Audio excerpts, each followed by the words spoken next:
Okay. This is Michael Saltzman from Blue Sky Bio. I'd like to start off by sending our warmest wishes that you, your friends, and families are home and healthy. We have scheduled a series of educational webinars almost daily at 1 p.m. Eastern to make the most of this time period and enable all of us to return to our normal schedules, more educated, stronger, and with more tools in our pocket. Please follow our webinar schedule on blueskyplan.com/webinars 2020 and on the Facebook groups. Past webinars are recorded and are visible as well, so if someone missed a previous webinar, they can watch the recording, take a short quiz, and receive the CE credits. We encourage other companies and other educators to join the efforts and also provide education during this time period in conjunction with Blue Sky Bio or otherwise, and post these events on the Viral Dental Education Facebook group. A few technical issues regarding today's presentation. We will be sending the CE credits via email within around 2 weeks of this presentation. The webinar is being recorded and will be available afterwards. If you have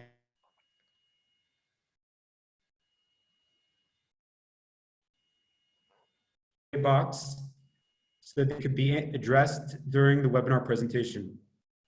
Today's speaker does not need much introduction as he is a well-known pioneer, innovator, and educator in the field of dentistry.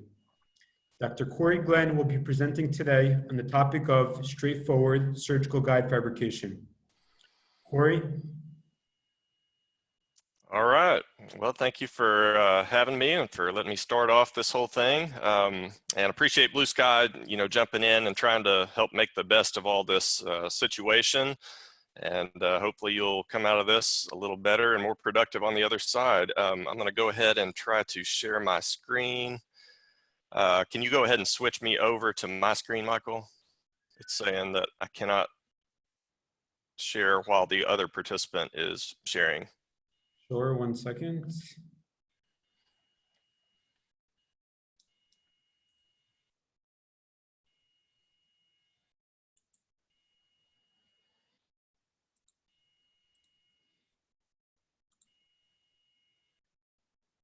Okay, go ahead. All right, let's try this.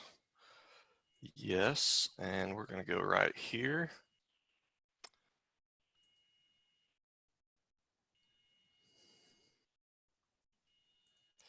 And can everyone see my full screen here just before I get going? Yeah, you're good. Okay, great.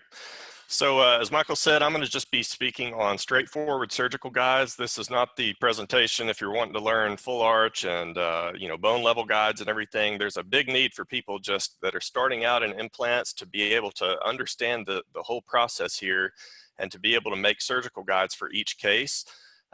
If you need to get a hold of me, my email is listed below, and I've also got my website, which you can find all my currently canceled courses on.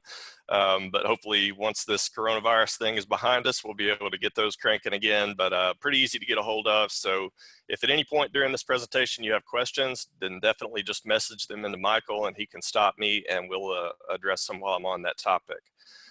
Also real quick, if you've not found my YouTube channel, you can find that. It's just my name, Cory Glenn, and there's a few hundred videos on there of all different types, different digital dentistry topics, how to do wax ups, tons of things on surgical guides.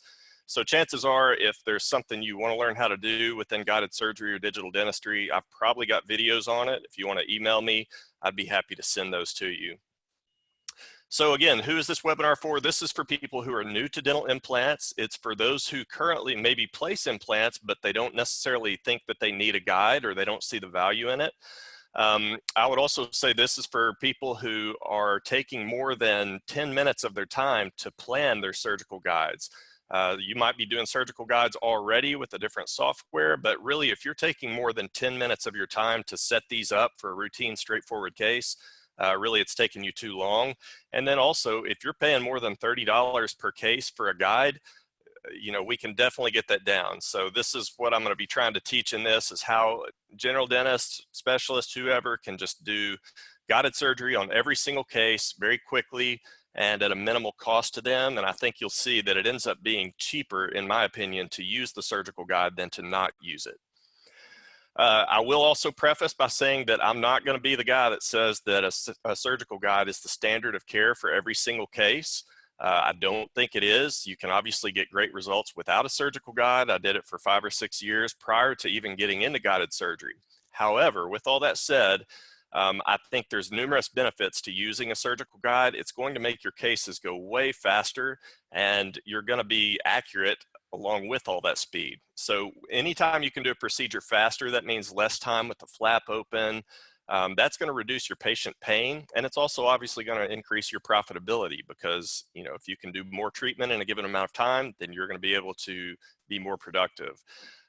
It's going to shorten the curve for learning dental implants. So when I started out, we did everything freehand, and man, it's just difficult when you're starting out to get a grasp on all the different angles, and you've got an assistant trying to look and keep you straight. I had to go through a process of probably 100 implants before I routinely felt like I was comfortable going freehand. And most of my freehand cases went very well.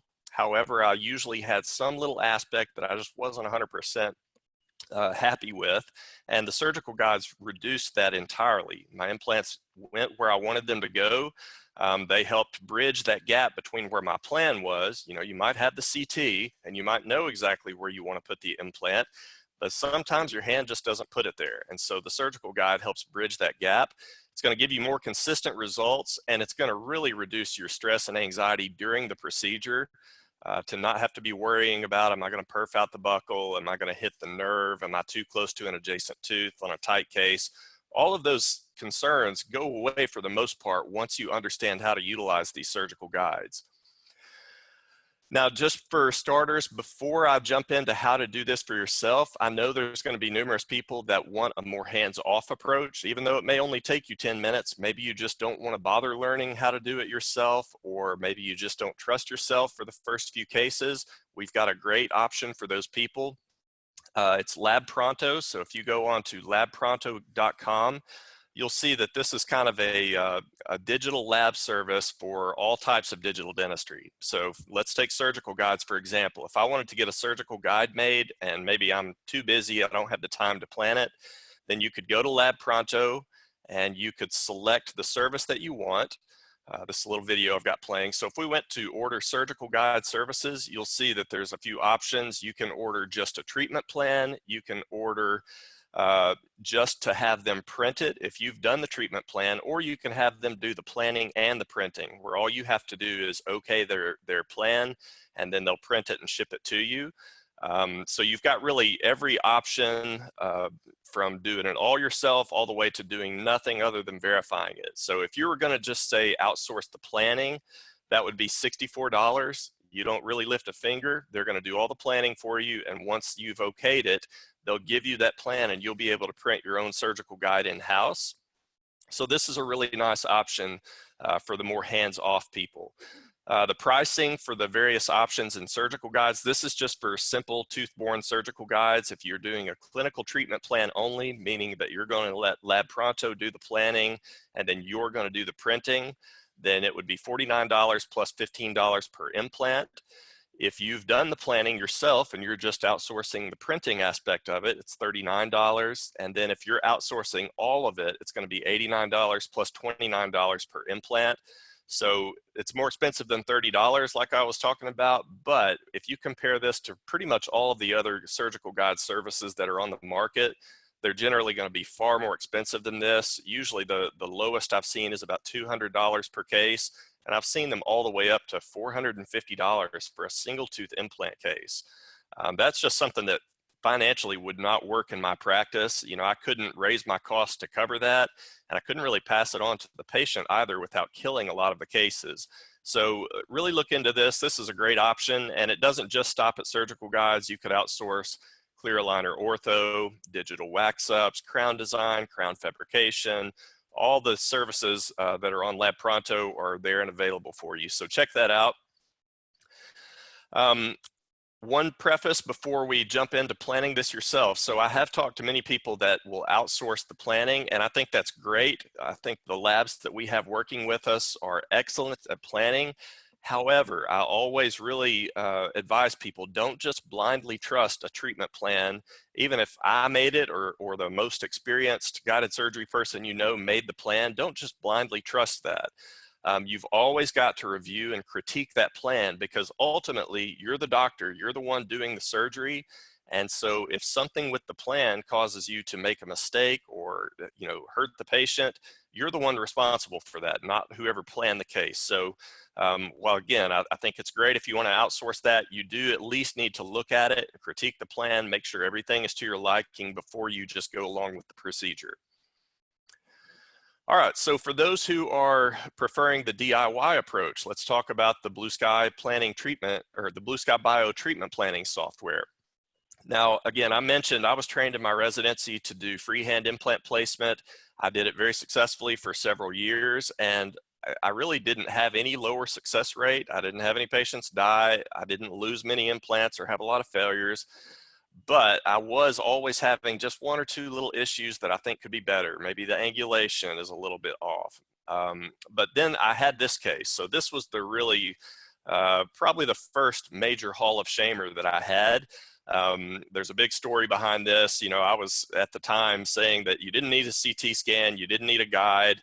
And Armin Mirzayan, a good friend of mine now, made a very public bet with me. He said, I bet once you get a CT, I bet within the first 20 that you place, you're going to find one of them perfed.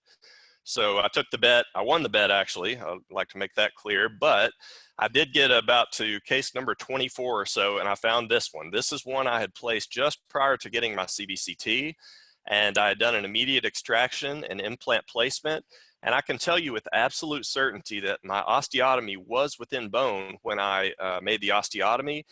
And then I placed the implant, everything looked good. She healed up fine. We come back 4 months later and we're ready to restore. And I thought, hey, we've gotten a CT scan since I did the first procedure. Let's take a scan and see how I did. And unfortunately, this is what I found. I've actually got this implant perforated out the buccal. There is bone up here at the coronal aspect near the crest all around it. And that's, the only reason probably why it did not fail. But it healed, it integrated, it's restored, but it's certainly not one that I'm proud of. I'm thankful that I retired from clinical dentistry before I had to see this one on recall the next, 30 years, because this is probably not going to be an ideal result for the long term for this patient. And the reason that this happened is if you actually look up here in the upper right 3D window, do you notice the roots of that patient's teeth? She had had a lot of ortho, and they had pretty much moved the apices of those teeth out of the buccal plate. So even though I had my osteotomy in the palatal bone, when I went to screw the implant in, I wasn't fully guiding it, and I actually followed the root socket out the buccal. That's how I ended up in this position. So it can happen to the best of us. Armin has a scanning center, or at least he used to, and I would see some of these people that are adamantly against surgical guides, that, you're not a real surgeon if you're using that.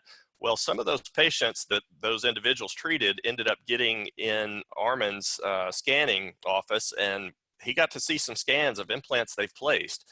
And I'll tell you that it doesn't matter how good you are and how famous you are in dentistry, we've all got our Hall of Shamers, and many of us don't even know it until we take a CT scan down the road sometimes. So the point is that the surgical guide is going to really reduce the chances of that happening and give you much better, more consistent results. Okay, so long story short, when me and Armin had that argument, I showed him that picture against my better judgment, and it was like the greatest marketing that he had ever done for his guided surgery business. But the deal I made with him was, hey, if you're going to post this, then give me a bunch of free guided cases, because I want to try this out and see what all the fuss is about.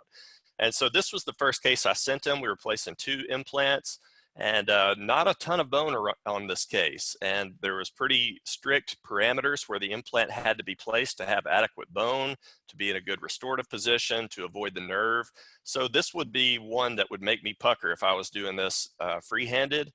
And the case just went beautifully. The first time I used the guide, it clicked for me and I understood. It's, again, I'm not saying it's standard of care. I'm not saying you can't do a good job without it. I'm just telling you that it's way easier, more precise, and the same doctor will get better results more consistently using the guide. I would liken it to a doctor who's using magnification. If you take the same doctor and you force them to do a crown prep with magnification and without, they're consistently going to get better results with magnification. I think surgical guides are really about the same way. You're going to get better results more consistently. So this was the implant placement that they came up with. I reviewed the results, okayed the plan, and they fabricated a surgical guide for me. You can see the restorative driven treatment plan here, that the implants are right under the proposed restorations. And we placed the implants. The procedure was way faster. I was used to scheduling for a case like this probably 2 hours in my office, because I knew I was gonna, every 2 millimeters I drilled, I was gonna take a check film, and when the angulation was off, usually I would have to get out the Lindemann burr and scoot it over. With this, I mean, the whole procedure was done in 15 minutes. And I was kind of twiddling my thumbs, like, what do we do now? The patient's going to think they didn't get their money worth if this didn't take a couple hours.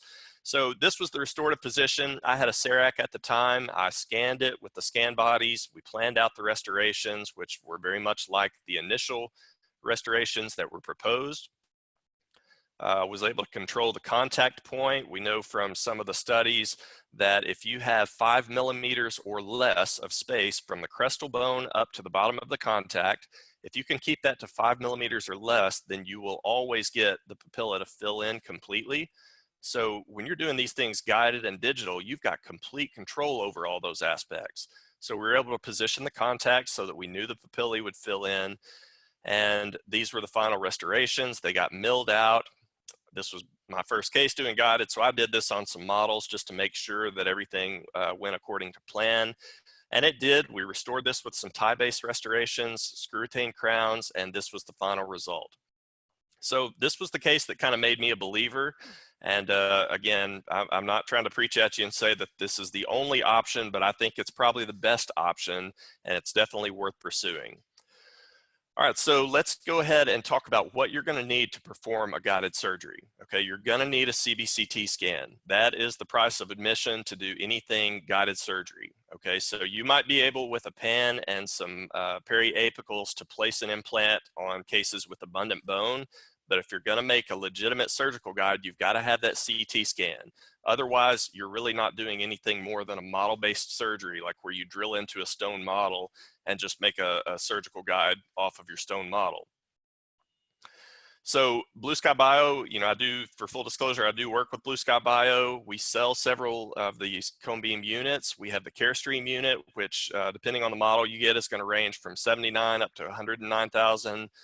We've got the new Owandi unit, which is a wall mount. It doesn't actually have a footprint. It's a very affordable unit, 56,900. And then we sell the Ray America unit. It's going to range from about 54,000 up to 67,000.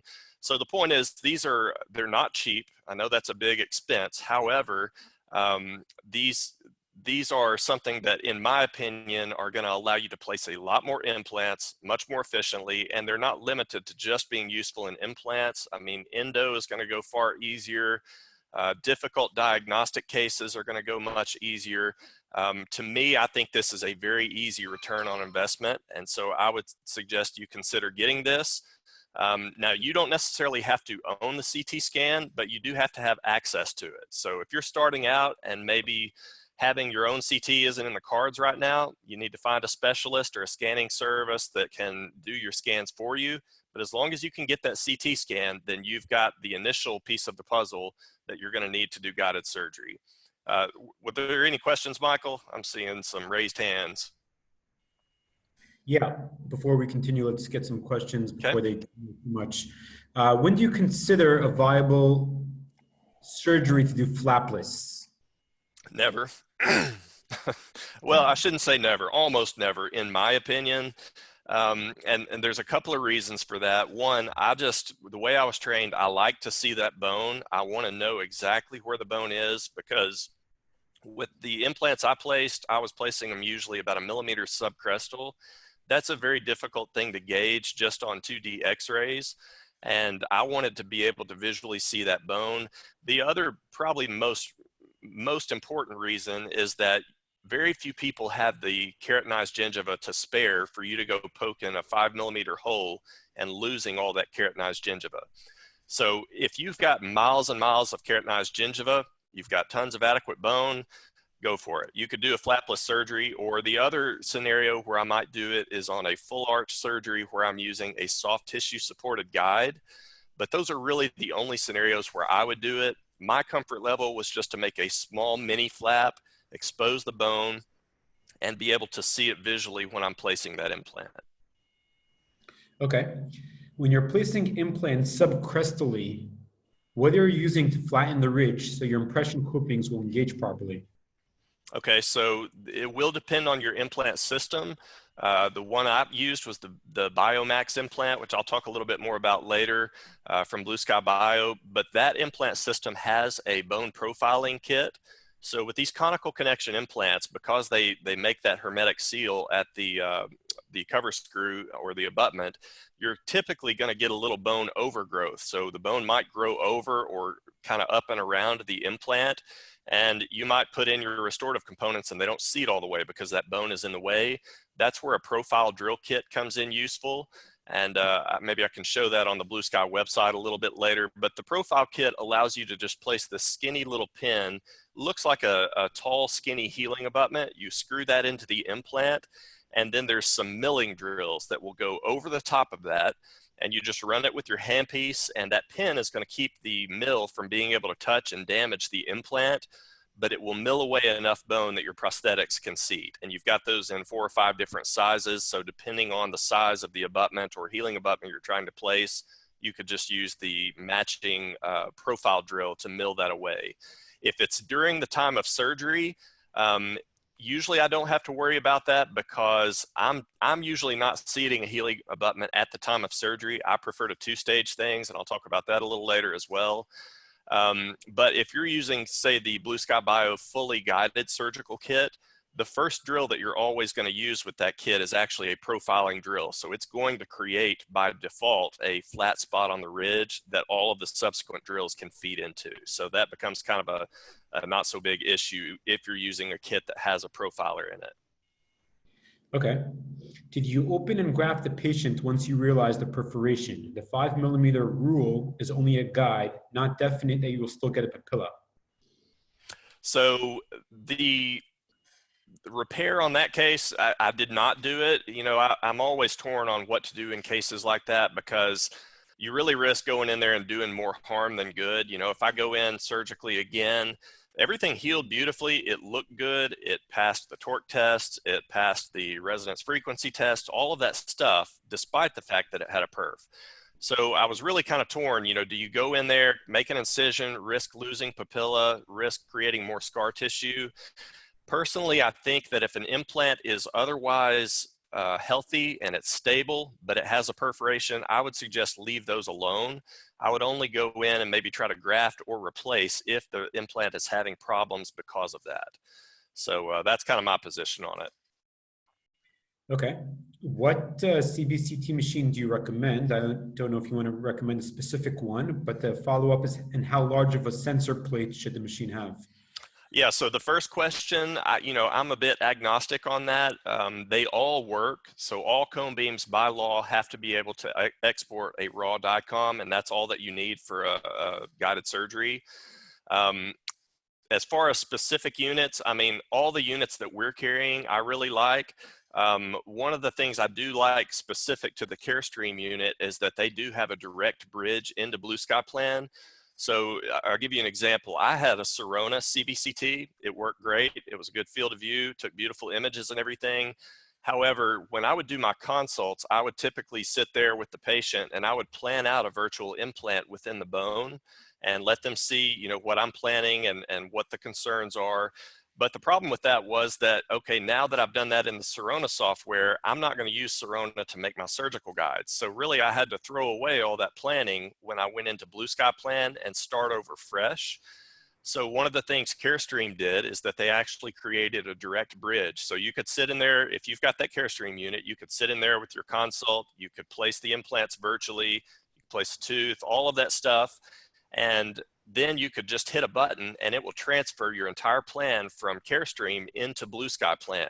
And then you're just a few buttons away from having the surgical guide. So that is one unique selling point that I would say about the CareStream. And then as far as the field of view, do not get anything smaller than an 8x8. An 8x8 is what I had, the Sirona XG3D, and that's going to be adequate to pretty much do anything implant related. 8x8 generally will cut off third molars though. So if you're asking me what the ideal field of view is, I would say 10x10, 10x12. That's going to get the anatomy just between the arches that you are accustomed to looking at. There's not going to be any crazy anatomy that you're unfamiliar with as a dentist. You're not going to have to worry about, you know, diagnosing a tumor in the base of their skull, or, you know, seeing some kind of a problem in their spine or something like that. Those are things I really didn't want to have to navigate through. So me personally, I don't like the huge field of views unless you're an oral surgeon and you really need that. And I didn't like the really small field of views. So again, ideal I would say is 10x10, 10x12, something in that range. Okay, Cory, the questions that keep coming in, I think you're probably addressed a fair amount of them during the Okay. presentation. All right. Well, I'll just press on, and you just compile questions and just stop me whenever, and I'll answer them. Okay. Okay. So as far as the CBCT scan, I mentioned that every cone beam by law has to be able to export in raw DICOM format. That is the file format that you're going to need that CT scan to be in order to open it in Blue Sky Plan. So if you're sending this out to your local specialist, oftentimes what they're going to do is that they're going to scan it, and they're going to make the assumption that you don't have a software to view it. So what they'll do is they'll save it with the embedded viewer from their software. Let's say if it was the Sirona machine. So they might send it over on a disk that has the cone beam, but it's all wrapped up in the Sirona viewing software. You can't really use that in Blue Sky Plan. It's got to be the raw DICOM file format. So specify that if you're sending your scans out to be done, and make sure that they are sending it in just raw, straight up DICOM, no viewers, no nothing like that. Okay, so that's an important fact. The second component you're going to need is the STL model. So with the STL model, you can get this from numerous sources. You could get it from an intraoral scan. You could get it from a desktop scan of, say, a stone model or a PVS impression. However, you don't necessarily have to even have a scanner of some kind, any kind of an optical scanner. If you only had the CT scan, you've still got everything you need to do the guided surgery, because you could actually take a CT scan of that patient's stone model or even of a PVS impression, and Blue Sky Plan will convert that CT scan into an STL. So any of those four options are going to be perfectly acceptable for creating a STL that you're going to need for guided surgery. Just a quick word on intraoral scanners. Again, at Blue Sky, we sell 3 different models. We've got the Carestream 3600.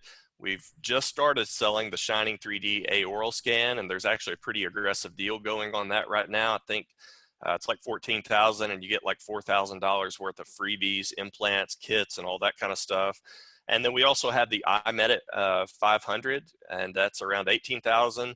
All 3 of these units are extremely good. I've used all of them and been very happy with the results from all of them. I don't think you can go wrong with any of these units. And probably the biggest thing that, well, the reason that we sell this and the reason I'm such an advocate of these is because they're going to be open source. Meaning that it's not going to be, your scans are not going to be wrapped up in some proprietary file format that can't be opened by other softwares. You're not going to have to send it to a data center to get your STL and pay for it like there is with a couple of the scanners on the market. They're all highly accurate. They're just good scanners, and they're open source. Once you've purchased the scanner, there's no ongoing cost. That's another big one for me. If I pay $20,000, $30,000 for a piece of equipment, I do not want to have to sit there after that and pay a few $1,000s a year to continue on using this piece of technology I bought. So all of these units I mentioned here are ones that you can buy, and once you've bought it, you're done. That's the end of the expenses with them. So to me, that's an important aspect. You could also go with a desktop scanner. Now, this is a less commonly known option to most GPs or specialists. The labs use these pretty much exclusively. And so if you send in a triple tray to your local lab, they're going to probably pour the model, and then they're going to scan the model with a desktop scanner. So again, Blue Sky sells a couple of different versions. We've got the Shining 3D desktop scanner, and we've also got the new one that Blue Sky has manufactured called the Blue Sky Bio DS 3D scanner. And this is a picture of that. It's just a small desktop scanner. It's about a cubic foot of counter space. The advantage here is going to be that they're far less costly. They're typically also going to have better cross-arch accuracy, because instead of taking a ton of little bitty pictures that maybe encompass 1 or 2 teeth and then stitching those together, a desktop scanner is going to take the pictures from a further distance away. So it's going to capture huge portions of that model with each shot. So it's going to take fewer shots. And because it's got more data in each shot, you're going to have better cross-arch accuracy.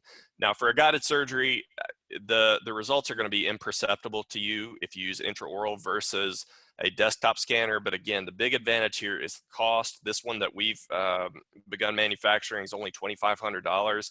Works excellent, and you could just cone beam scan your stone models. The other nice thing about this scanner, along with the Shining 3D one, is that you can use this for your crown and bridge.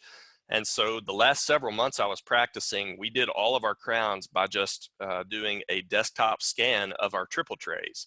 And, you know, if you're trying to scan full arch impressions, you're going to typically miss some data in the anterior due to undercuts and things. But for posteriors, for triple trays, it's going to capture all the data. And so you could literally take the triple tray out of the mouth, scan it with the desktop scanner, and within about 3 to 4 minutes, it's digitized and you can fire that off to your lab. And the benefit is that now you get the same digital discount that you would have gotten for sending an intraoral scan. You know, the lab doesn't have to do the model work, so usually there's going to be a significant discount with that. Plus, you're going to get a lot faster turnaround. Again, you eliminate the model work, you eliminate the time in transit to ship it. So this is a really great option. If you're new to digital dentistry, I would suggest you start here. Intraoral scanner is great. And honestly, if I had my way, I would have both, because an intraoral scan, there's nothing that beats being able to scan it and then you're done. No impressions or anything like that. But there are certain things that you're going to struggle with an intraoral scanner. For example, if you get into digital dentures, good luck scanning intraorally on an edentulous ridge. The scanner is going to get lost. It's just going to be very difficult. Plus, you won't be able to border mold. So for removable denture stuff, digital dentures, I would take a border molded impression and then just directly scan that. And a desktop scanner is going to be more suited to that. So just a little bit about the technology. This is the Shining 3D scanner. Again, this one works excellent, does all the same things. You can scan triple trays, impressions, all of that. Okay, so we've got the CT scan, we've got the STL model. Now we're going to need a planning software. So obviously what we're talking about today is Blue Sky Plan. There's others that exist. You've got 3Shape, you've got ExoCAD, you've got numerous other options out there. However, most of those other options are going to be a significant upfront expense and ongoing expenses. With Blue Sky Plan, there's no upfront cost. You can download the software for free, put it on as many computers as you want, and you never get charged anything unless you're making a guide or a denture or something and then exporting that. So, you know, we're going to provide the models and the CT scan for this case that I'm going to be demonstrating. You can play with that and design as many guides as you want and practice on that at no cost. It's only if you export a surgical guide that you're going to be charged an export. And even then, we're talking 20 bucks. This is not a huge expense. With the time savings you're going to get just by using the guide, it is a negligible expense. And in fact, I think it's going to make you actually save money in the long run. And then finally, you're going to need your guided surgical kit. And so you obviously have to be able to, once you've made the guide, use the correct instrumentation to perform that surgery. So there's pretty much every implant company has their own guided surgery kit. Again, I'm just going to be focusing on the Blue Sky Bio options. And within Blue Sky Bio's systems, you're going to have the option of our fully guided keyless kit. That one is my favorite. I would say that I think this is probably the best, if not one of the best, guided surgery kits on the market. I get to think that because I helped designing on this. But it really does address all of the issues that we saw out there in the market with some of the currently available guided surgery systems. And we'll talk more about why that is in a moment. But I would suggest if you're going to be doing most of your cases guided, absolutely invest in that Blue Sky Bio fully guided keyless kit. And I'll go a step further and say that even if you're placing a different brand of implant, if that brand of implant uses a keyed guided surgery system, don't buy it. It's going to be extremely frustrating. And really, at the end of the day, what you're looking for out of your kit is to make a very accurate hole, okay? And the hole is a hole. The body doesn't know whose drill made it. It doesn't know whose titanium you're screwing into the hole. So let's use the kit that's going to be most conducive to an easy surgery and for an easy planning. And for the Blue Sky kit, it fits that bill. Now, we do also have the older option that we had prior to the fully guided keyless kit, which is our direct cut drills. Basically, all of the drills in the Blue Sky Bio standard surgical kits, I'm just talking about the normal freehand kits, all of those drills can be used in a guided fashion, okay? So they're all parallel walled drills, and because they're parallel walled, that means that they can be coupled with a guide tube. And so you can do guided surgery with that. So if you're looking for the absolute most dirt cheap way of getting into guided surgery, the direct cut drills are an excellent option. I did a few hundred cases with them and was super happy with it. But you know, now having used the fully guided kit, that's gotten me spoiled. It would be hard to go back. It's kind of like when you make the change from a air driven to a electric high speed. Once you've experienced it, it's just kind of hard to go back to the old way. So you're going to have a surgical kit, and Blue Sky Bio does support placing implants and using kits from systems other than Blue Sky Bio. So this is the screenshot of all the different systems that are supported in Blue Sky Plan. Now, if you use an implant system that is not listed here, you're not dead in the water. That just means that you're going to have to manually input the numbers. And Blue Sky will put any one system in there. So if you use a system and you don't see it here, it's not our fault. It's that company needs to submit the files and the settings for their system. So just call and gripe at them until they submit those, and we're happy to include those in to the Blue Sky Bio supported systems. But most of the major implant brands are going to be supported here. And again, even if it's not, you can manually input the numbers for any system that's out there. All right, so let's talk a little bit about which type of system. So on the left, you're seeing a keyed surgical system, okay? So this is the old historic way of doing this. Some of the biggest companies still use a keyed system. I would tell you to steer away from a keyed system at almost all cost. There's a number of disadvantages to using a keyed system. It's going to have much more difficult access. So when you're using a keyed system, you're going to have your surgical guide, and it's going to have one master size hole. And then you're going to have to follow the recipe, and you're going to have to grab the appropriate handle or key, stick it into the hole. You're going to have someone holding that and stabilizing that. And then you're going to have to go get the right stock drill to go into that key.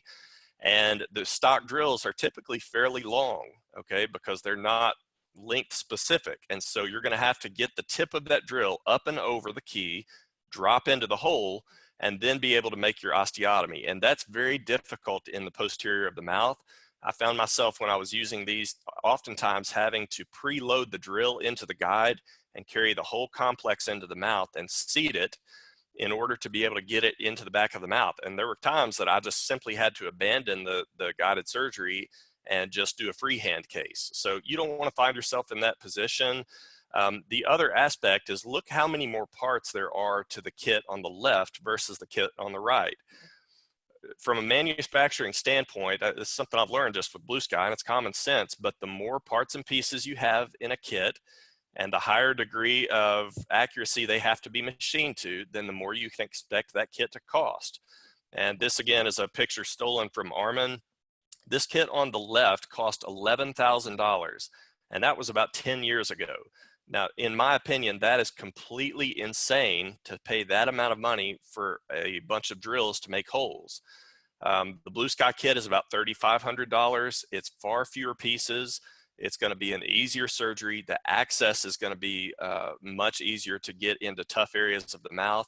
And so I think you'll be much happier, again, with a keyless system, even if you're using let's say the Blue Sky keyless system and then placing someone else's implant. Okay. Hey, Cory, can you just explain keyed versus keyless? We're getting a lot of questions. Sure. So maybe this picture will help make that a little bit more clearly. So on the left, you're seeing an example of a keyed system. So this green handle And the thing that's being stuck into the hole there, that is the key, okay? And then you would choose the appropriate drill to go and fit inside of the key. So it's a more complex, you need more hands to stabilize all these parts and pieces. You know, when you're doing a guided surgery, you've got one hand that's stabilizing the guide, keeping it seated.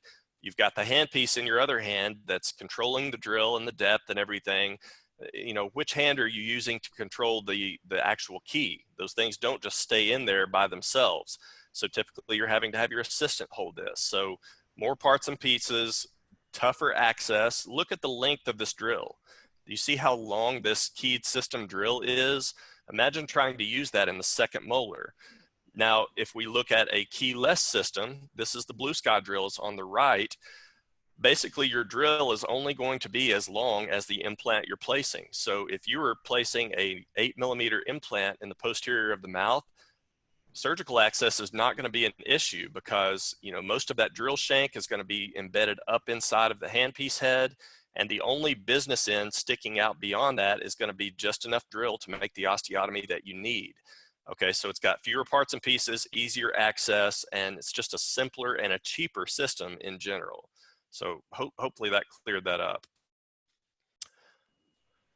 Now, there's a distinction between a guided surgery and a fully guided surgery. So a fully guided surgery is not only going to guide the drill to make a very accurate osteotomy, but with a fully guided system, you're going to be able to guide the actual implant placement through the guide, and it's going to control your depth and trajectory. It's going to make you bottom out at the right position using the guided carrier. And that's an important component. You know, if you think back to that case where I perfed out the buckle earlier, had I been using a guide with a guided carrier, I wouldn't have followed out that socket to the buckle. It would have kept me on track and kept me within the osteotomy that I'd created. So again, it's not a huge deal if you've got a good amount of implant experience. If you've made a perfect hole, chances are you could just freehand that implant into the hole at that point. But if you have the option of being able to guide the implant in through the guide as well, then use that, because it's going to make the plan and the actual result much more closely mimic one another. Okay, so the Blue Sky fully guided keyless kit does have a guided carrier. You would place your implant on here. The key is actually built into the drills. So the part that's engaging and going into the surgical guide, both on the drills right here and on the implant carrier, are the exact same. So every single drill in the kit is going to go through the exact same sized hole because every one of them has the same common built-in key. So this is a keyless system, and it's got the keys built into the drills themselves. Okay. So this is just a quick video on YouTube of the Blue Sky fully guided surgical system. And what you'll see is just how to use this system for placing an implant. So you've got all your drills here. Basically, you've got the length up here on the top row, and then, the length gets larger as you go down. The diameter gets larger as you go across. So if you were planning a case for the Blue Sky Bio fully guided surgical kit, you'd simply select that in the drop-down menu. When you select that, it's going to set all of the guide tube parameters appropriately so that you can have it matched to the correct kit. It'll tell you the correct guide tube to use. It will position it to the right offset. You don't have to do a lot of thinking about, you know, trying to figure out manually what the lengths are and what you should make the offset be. Those are things that you would be doing if you were using an unsupported system where you had to go and manually figure that out. But because this is listed in the software, you can simply choose it in the drop-down menu and it will set everything appropriately. So on the right, you're seeing that profile drill. That is always the first drill used in the surgical sequence.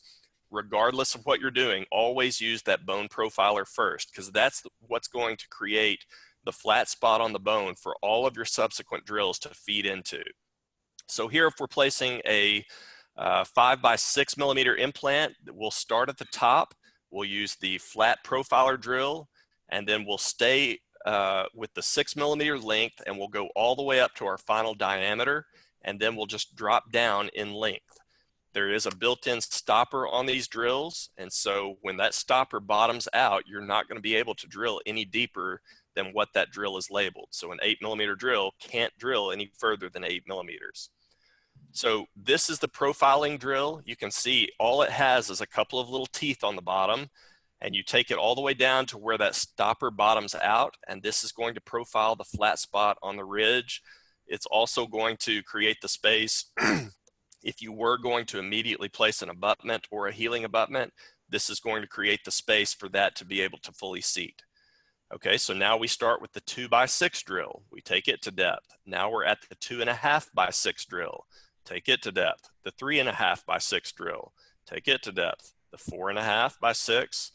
And then finally, if we're placing a 5mm implant, we might stop a drill size short, or in this video, we're going up to the final blue, which is the 5.0 diameter. And then staying in that blue diameter, you just go up to the final length, and now you're ready to place the implant. So the implant goes on the guided carrier.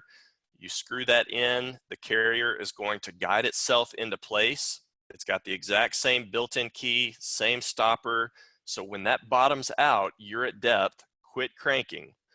That means that you're exactly where you planned the implant to be, and you shouldn't have to crank anymore. Okay, so a simple system, very intuitive to use. And again, I think this is going to be a good investment for you if you're looking at getting into guided surgery. Cory, can the kit be used for other implant systems? Yes. So again, the body doesn't know whose drill made the hole. It doesn't know whose titanium you're screwing into the hole. And so you can absolutely use this in, in making your osteotomies, and then just put in whoever's implant you want.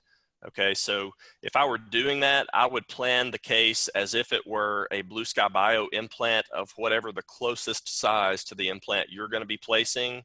And if there is a significant size difference in the final drill, then the only thing you might have to do is maybe stop one drill diameter short of the final diameter for the implant you're placing, and then maybe grab your kit drill from that implant system and just give it the final profile. So you might be freehanding one drill, but I find oftentimes even that is unnecessary.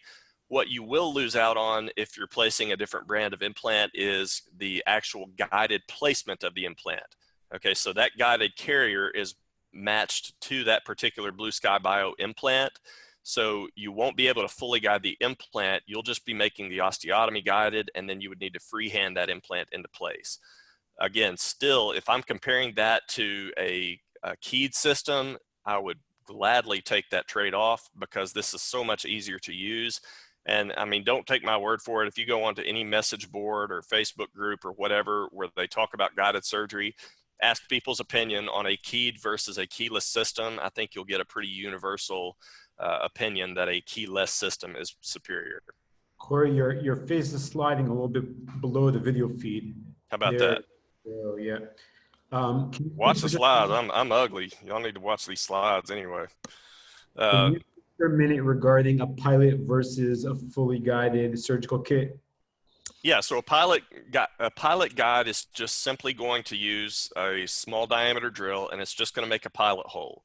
And the assumption is then you would probably switch over and enlarge it freehand from there. So especially for an experienced implant placer, if you've got a perfectly placed pilot hole that the depth is correct, the trajectory is exactly right, usually you can freehand it the rest of the way and not run into any problems. However, if you've got the option to fully guide it the whole way, I don't know why you wouldn't. I know a lot of my oral surgeon friends like to just take a pilot guide approach, and that's fine if you want to do that, but I think it's making your life unnecessarily difficult when you could just guide all the way up to the final depth and diameter. So if you want to do that, I can mention a little bit later, if you just wanted to make pilot drills, you could literally get into guided surgery by buying 2 drills and a single size of guide tube, and that could be your entire guided surgery system. And it would always make perfect pilot holes, and then you could just enlarge it with your kit drills, whatever system that is. So that's a great option. It is certainly a step up from freehanded, but it's still not as good as fully guiding it, in my opinion. Okay, and I just want to clarify that we have on our website around 70 different metal cylinders.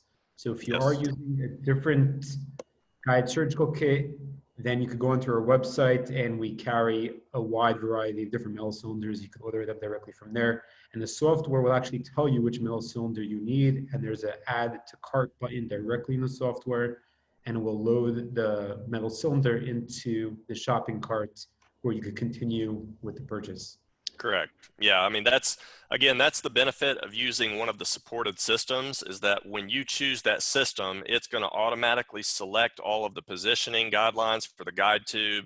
It's going to automatically choose the right guide sleeve, and it's going to put that in your cart, and you can just purchase it that way. So it makes things a lot more streamlined, and you're not going to have to go looking for the appropriate tube. It's just going to be given to you, and you just purchase that, slide it into the surgical guide. So this is a case I did, it was actually the first case I did with the fully guided surgical system. So you can see the planning here. It was somewhat of a difficult case. There's plenty of bone, but it's actually a case where there's 2 teeth missing and the molar has tipped in mesially. And so I've really got like a tooth and a third space here. And we opted to go with just 1 large molar. So even though there's lots of bone, we did have to be very specific about exactly where that implant went, so that we didn't end up with these huge cantilevers off either side of the restoration. We had this curved root to deal with. And so this is the plan, the position that we came up with in the planning software. The software automatically positioned the guide tube. You can see that it was done with a prosthetically driven treatment plan. You don't want to just stick an implant in the space. You actually want to make sure that you have a tooth that's going to look proper, and that you're emerging through the correct position in that tooth. So you're wanting to try and come through the central groove as much as possible. So this is the positioning that we came up with. This is the surgical site prior to doing anything. Now, when I do these procedures, you know, you could make the argument that this would be a good case for flapless, lots of keratinized gingiva. Again, I don't do that because 1, I want to see the bone. 2, I don't want to sacrifice that keratinized gingiva. And 3, if you're going flapless, you're somewhat committing yourself to sticking a healing abutment on, because you've got this giant hole there that you've drilled through the tissue. I had a slightly higher failure rate when I put healing abutments on at the time of placement, because your implant is actually at its weakest about 3 to 4 weeks after you place it, which just so happens to be about the time that your patient quits having any tenderness, and then they start going out to eat. And before you know it, at about 4 weeks, they're over here chewing almonds with your healing abutment. And they can end up preloading that beyond what the implant can take and causing an implant failure. Now, that's not a common occurrence, but I just like to stack the deck in my favor as much as possible. So for me, that means flap it, place your implant, cover screw, and bury it. And then I'm going to come back at 3 to 4 months and do a second stage uncovery. Again, you can place a healing abutment if you want to, but that's what's given me my best results.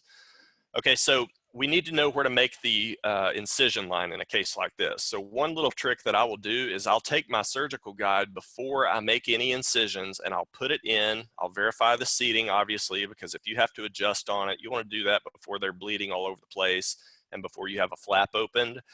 But once I know my guide is fitting properly, I'll actually take one of those little purple denture sore spot marking pins, you know, the little wooden stick with purple dye on it. And with the guide on, I'll actually poke through the guide hole and make a purple dot exactly where the osteotomy is going to go. So when I take the guide off, now I can see a big purple dot, and my incision is going to go just lingual to that. I want to be able to completely close over my implant and not have the implant sitting directly under my incision, because then it's going to have a tougher time closing over completely because of lack of blood supply.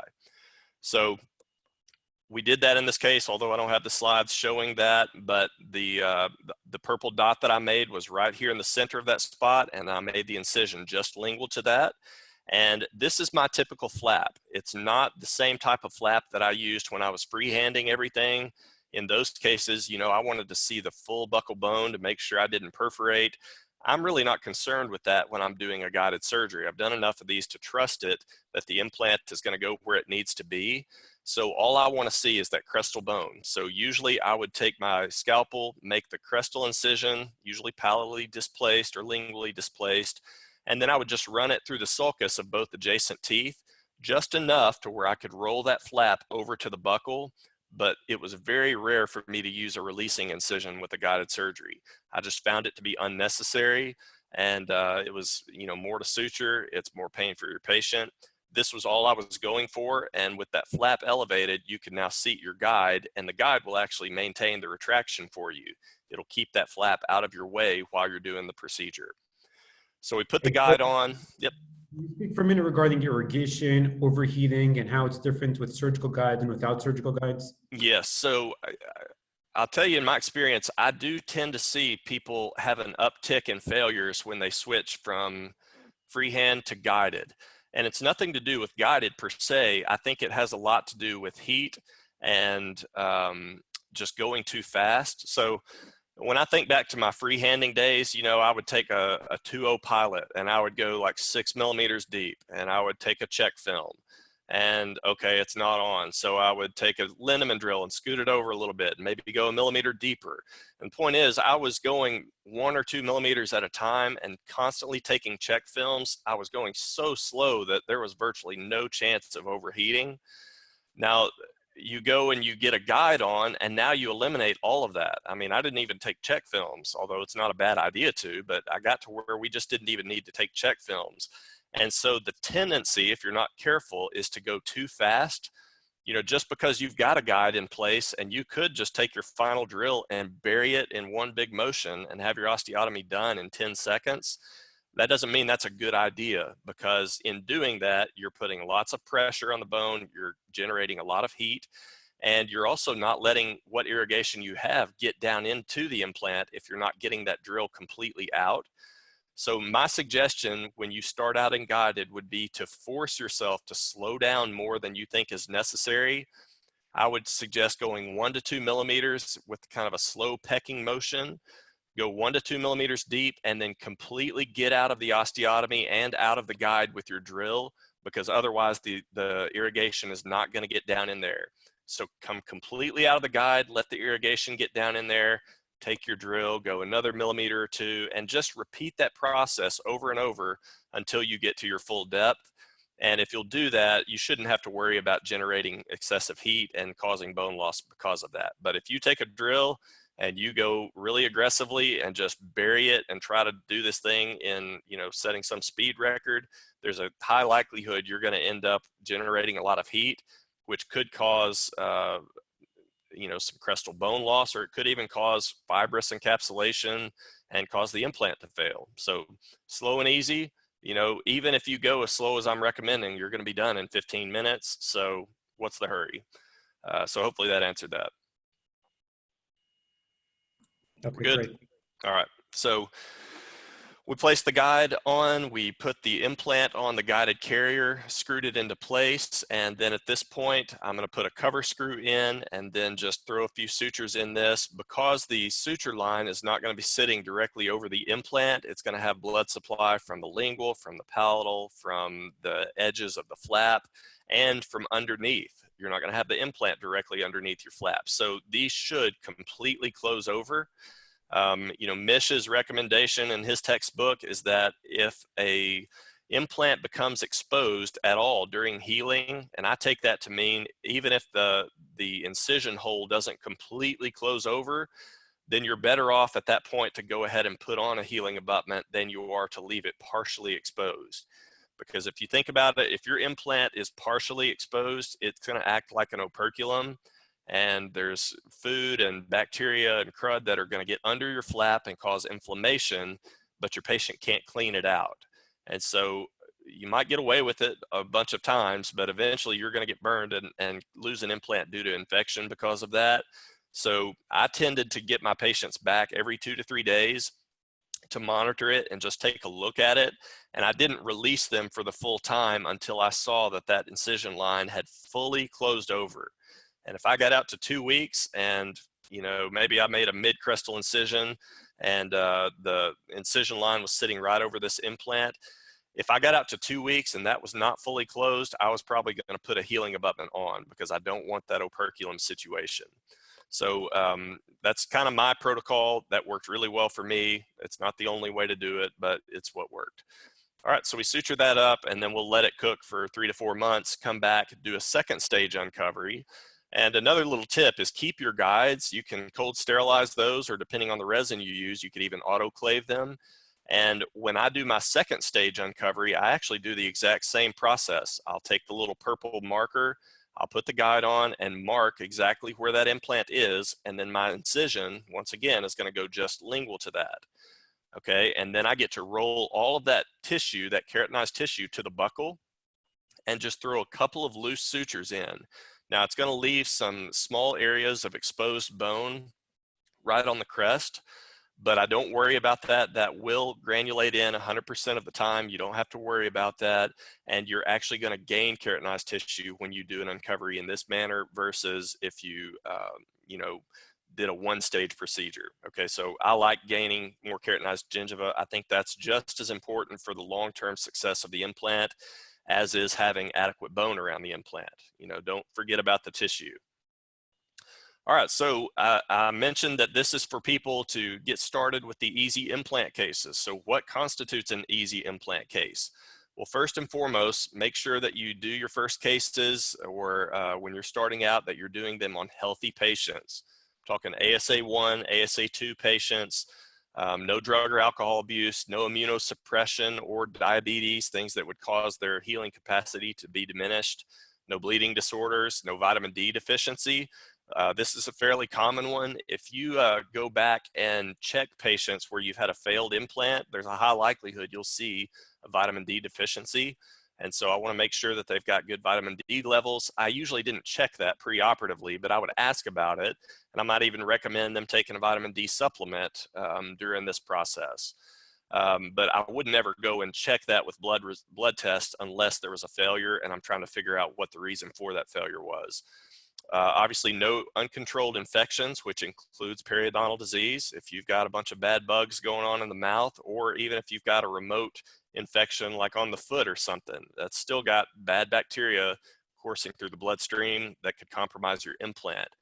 And then some less commonly known ones is no SSRIs. It's not an absolute contraindication, but there is an associated decrease in success on patients that are using SSRIs. You know, I would place them on those individuals, but again, if you're starting out, these are not the people to start on. You want to look for the healthy people that don't have these risk factors and stack the deck in your favor as much as possible. That also means no smoking.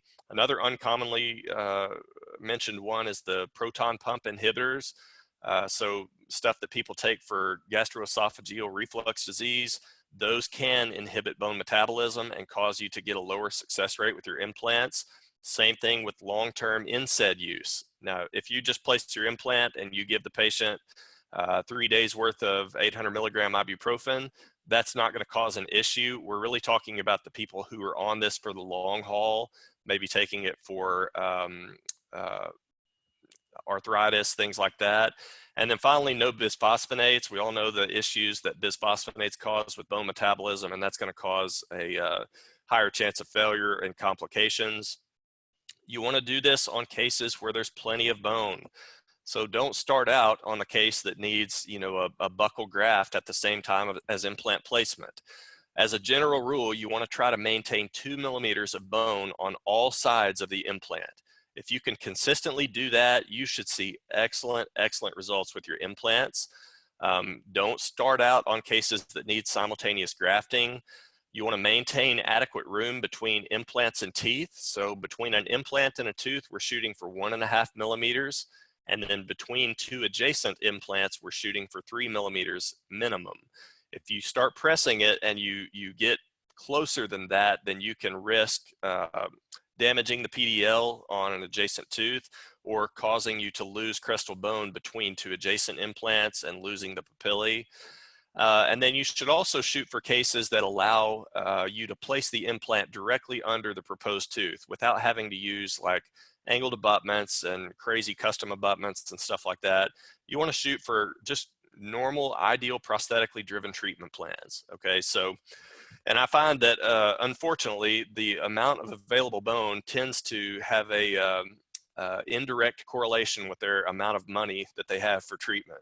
So it never fails. If the patient has no money to do the implant, they'll have just miles of bone, and the people with the insurance and the money tend to have minimal bone. I don't know why that is, but it does seem to be the case. But be picky on your first few cases. Really try to find the right cases, because there's nothing that will sour your taste for implants quicker than having your first cases go bad and having failures and upset patients and things like that.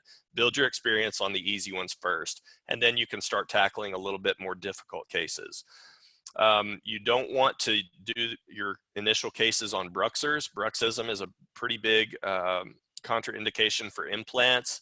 So you want to make sure that they get a night guard and all that kind of stuff, and they're not going to be beating the snot out of your implant once you place it. And again, keep in mind that your implant will be at its weakest 3 to 4 weeks after you've placed it, which again is why I tend to not place a healing abutment at the time of surgery, because again, that's just about the time that they're no longer hurting, and you risk them actually chewing on that and potentially causing some problems. Finally, for your initial cases, avoid doing anterior teeth or cases where there's high aesthetic demands. So, you know, the lady that is a model and, you know, she shows her liver when she smiles, that's not the one to do. High smile lines, anterior teeth, all of those things. You know, maybe you can start on a lower canine on an old farmer that doesn't care if it even looks like a tooth. That might be okay to start in the anterior, but you want to gain experience for the most part in the posterior, where aesthetics are not as much of an issue and things are just going to be more forgiving, and you'll tend to have more bone to start with in those areas. And then also make sure that you have plenty of restorative space. Sometimes the patient has tons of bone and you've got all the room in the world to place the implant in the bone, but they might have been missing that tooth for a while, and the opposing tooth is super erupted down into the space.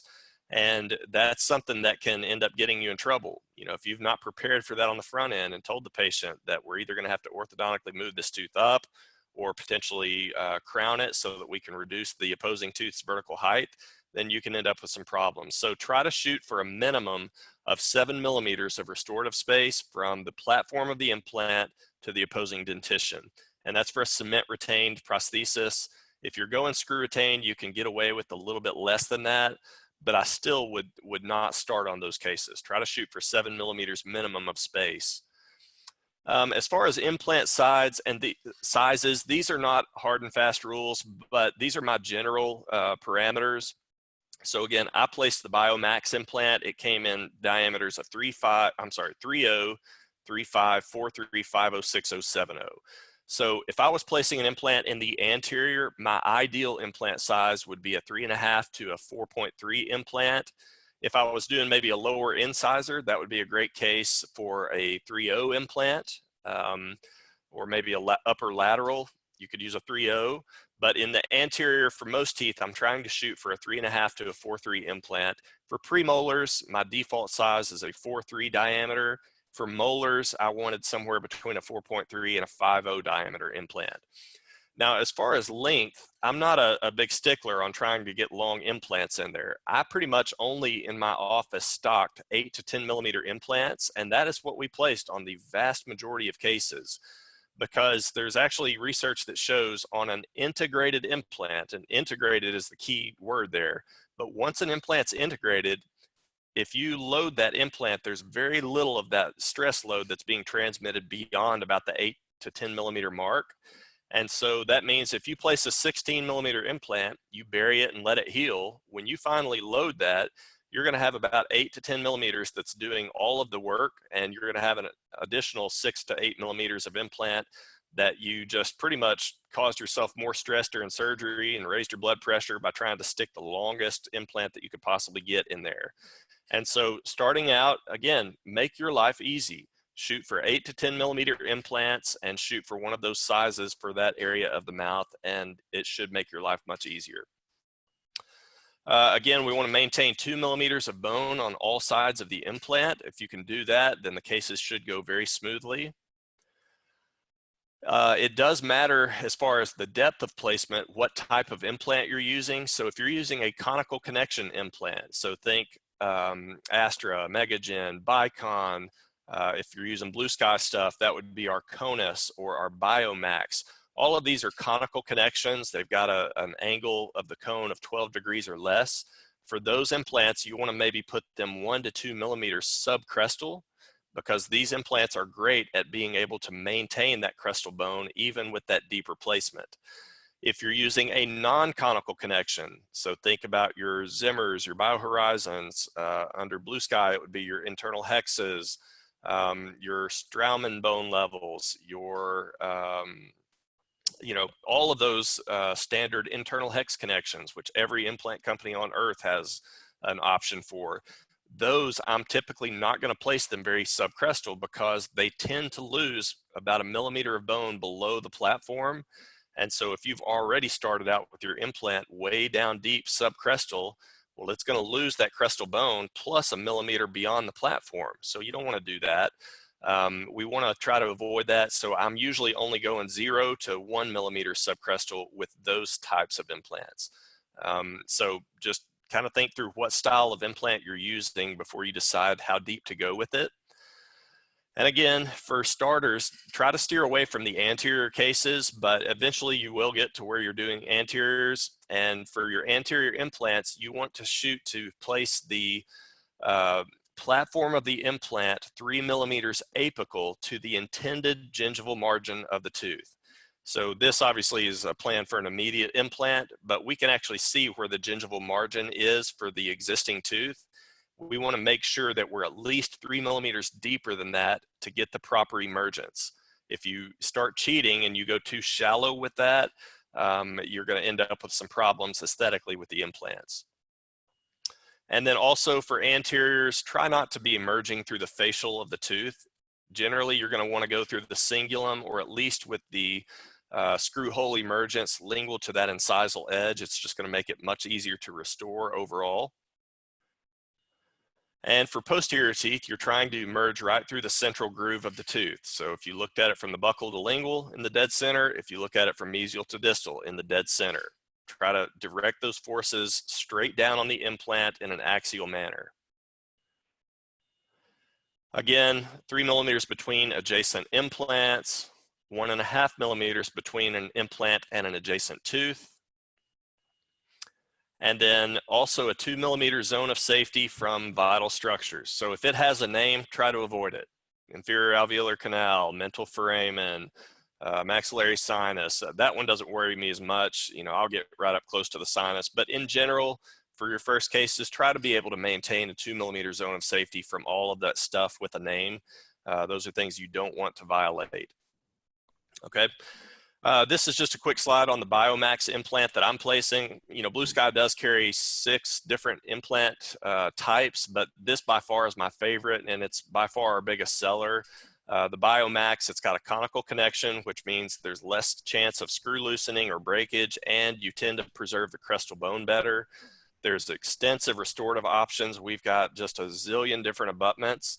This implant uses the Nobel Active compatible connection. And so that's an extremely common connection. You'll always be able to get parts for it. You're not going to have to worry about, not being able to find restorative parts for it. It's so common. It's a really, really strong implant. So one of the unique things about this Biomax that you couldn't get from, say, a Nobel Active is that you can actually do a single restorative platform across the entire implant line. So you can actually use the narrow platform connection everywhere in the mouth, whether that's a 3.0 for a little central incisor on the lower, or a huge immediate molar implant that's like a 7 millimeter diameter. You can use narrow platform on all of those. And that makes your inventory far easier to keep track of, to keep parts in stock. It's going to make your staff's job easier. And those are all important things, especially when you're starting out. You don't want to have to maintain a stock of parts and pieces for 4 different platform sizes. Okay, so this just makes your life a lot easier, and it's going to minimize your inventory. The Biomax has also got an aggressive thread design, so it's great for immediate load. It's great for immediate implants. It's good for just getting a good bite into the bone when you're placing this.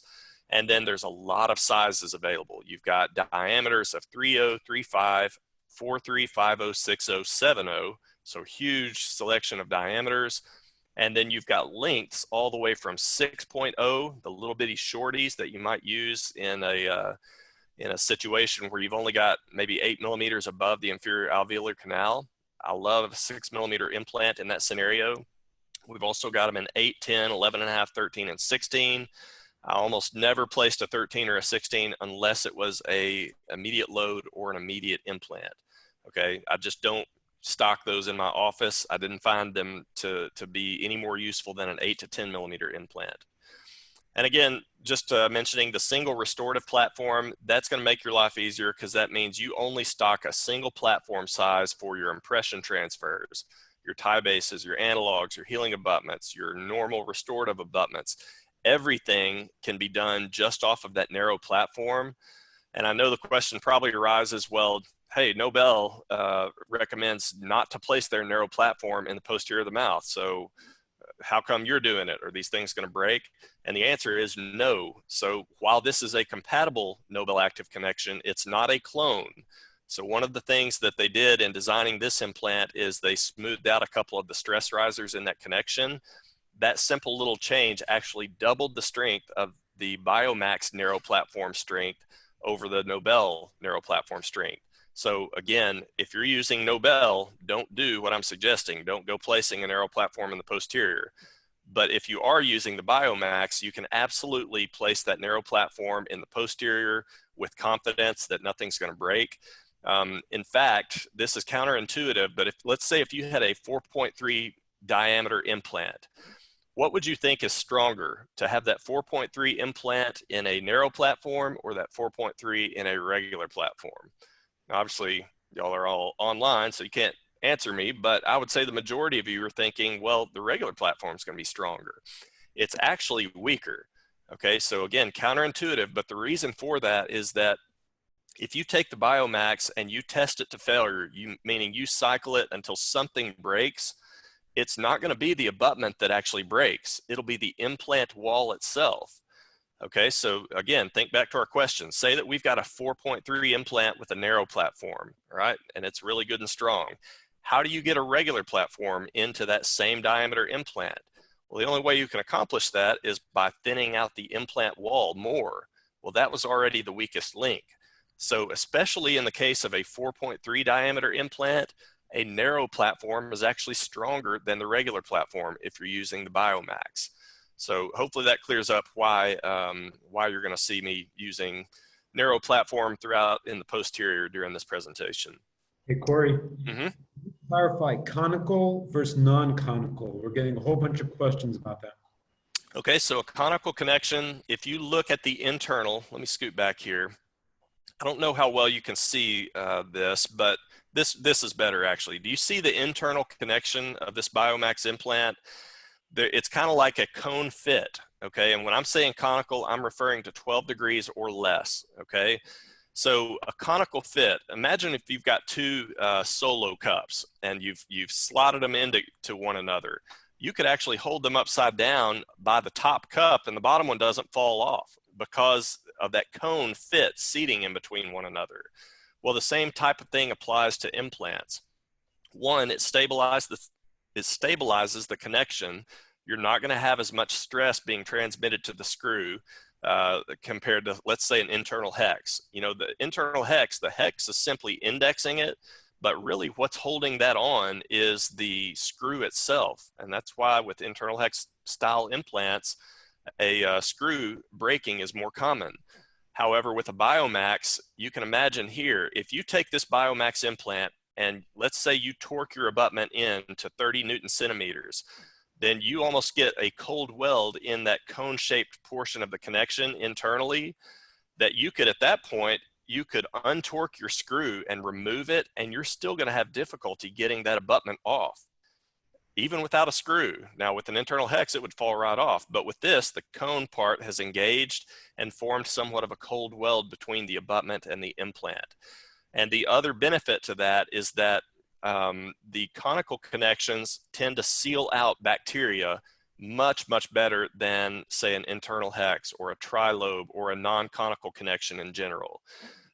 Anyone who has restored a a Blue Sky internal hex or a Trilobe or a Zimmer or a BioHorizons, or pick your company. I mean, every company has a non-conical connection. What does it smell like when you take that healing abutment off? Well, it smells like death because there's just a ton of bacteria. It's leaky connection, so bacteria gets in there, it can't be cleaned, and thus it's kind of the septic connection.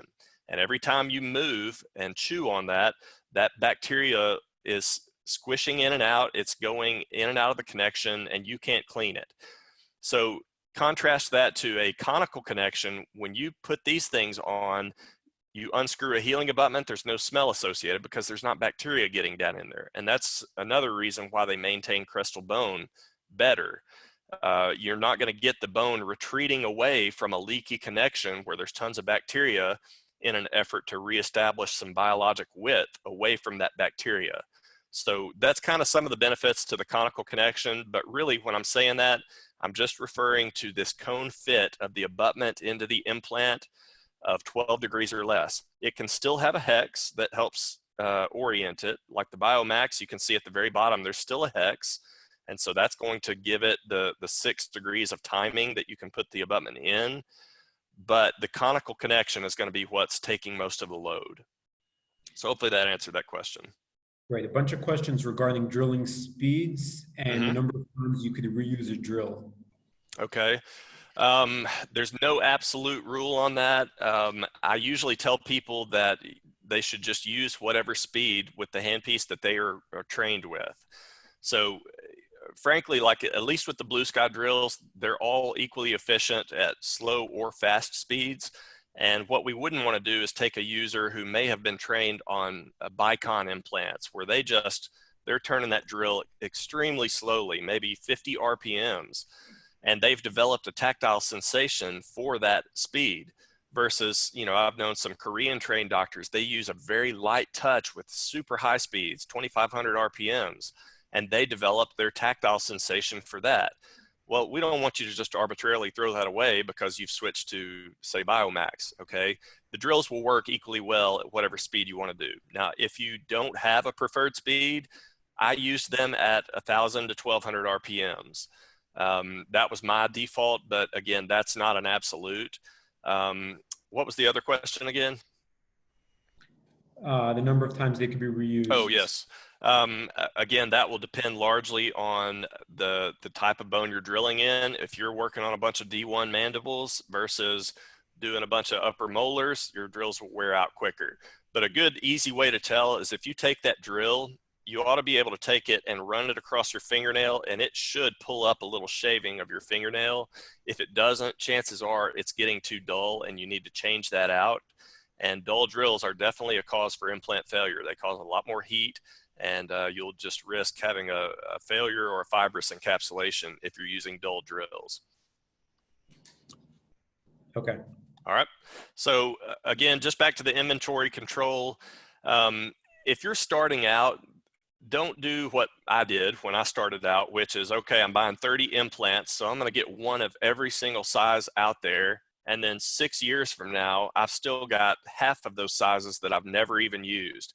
Like I never used the 7 millimeter by 16 millimeter implant. I mean, why on earth would you need that? So I would suggest to keep your life simple that you only buy these 5 sizes of implants. This is all we stocked in my office: 3.5 by 10, 4.3 by 8 and by 10, and 5.0 by 8 and by 10. Now, that's not to say that's all we ever placed, but it's what we placed in the vast majority of cases. And then if I had an individual case that called for a size outside of that, let's say I'm doing an immediate and I need a lot more length to get apical engagement, well, then I'd just buy that individually. Or if I needed a little short implant, I would buy that individually. But they were not my routine day-to-day implant sizes. And with the BioMax, the cost is, I think, $139 if you're buying them individually. But if you buy them 5 at a time, they're like $107. Makes them a lot cheaper. So I just bought these 5 sizes, and I bought them in the Max Packs where I got that big discount, and that made me save money, and it kept me always having implants in stock regardless of a case that walked in the door. So I think that's a good advice if you're just starting out. And so let's look at a quick case example. This is actually an older case, and so this was one I did with the direct cut drills rather than the fully guided surgical system. Now, when we go into the software here in a moment, I'll actually show you the fully guided system. But this patient had unfortunately broken off a second premolar, went to a dentist who gave her one treatment plan, which was for a bridge. Did a terrible job on the bridge, over-prepped both teeth, killed the nerves, and so right after getting the brand new bridge, had to go have endo done through the abutment teeth, right through her new bridge.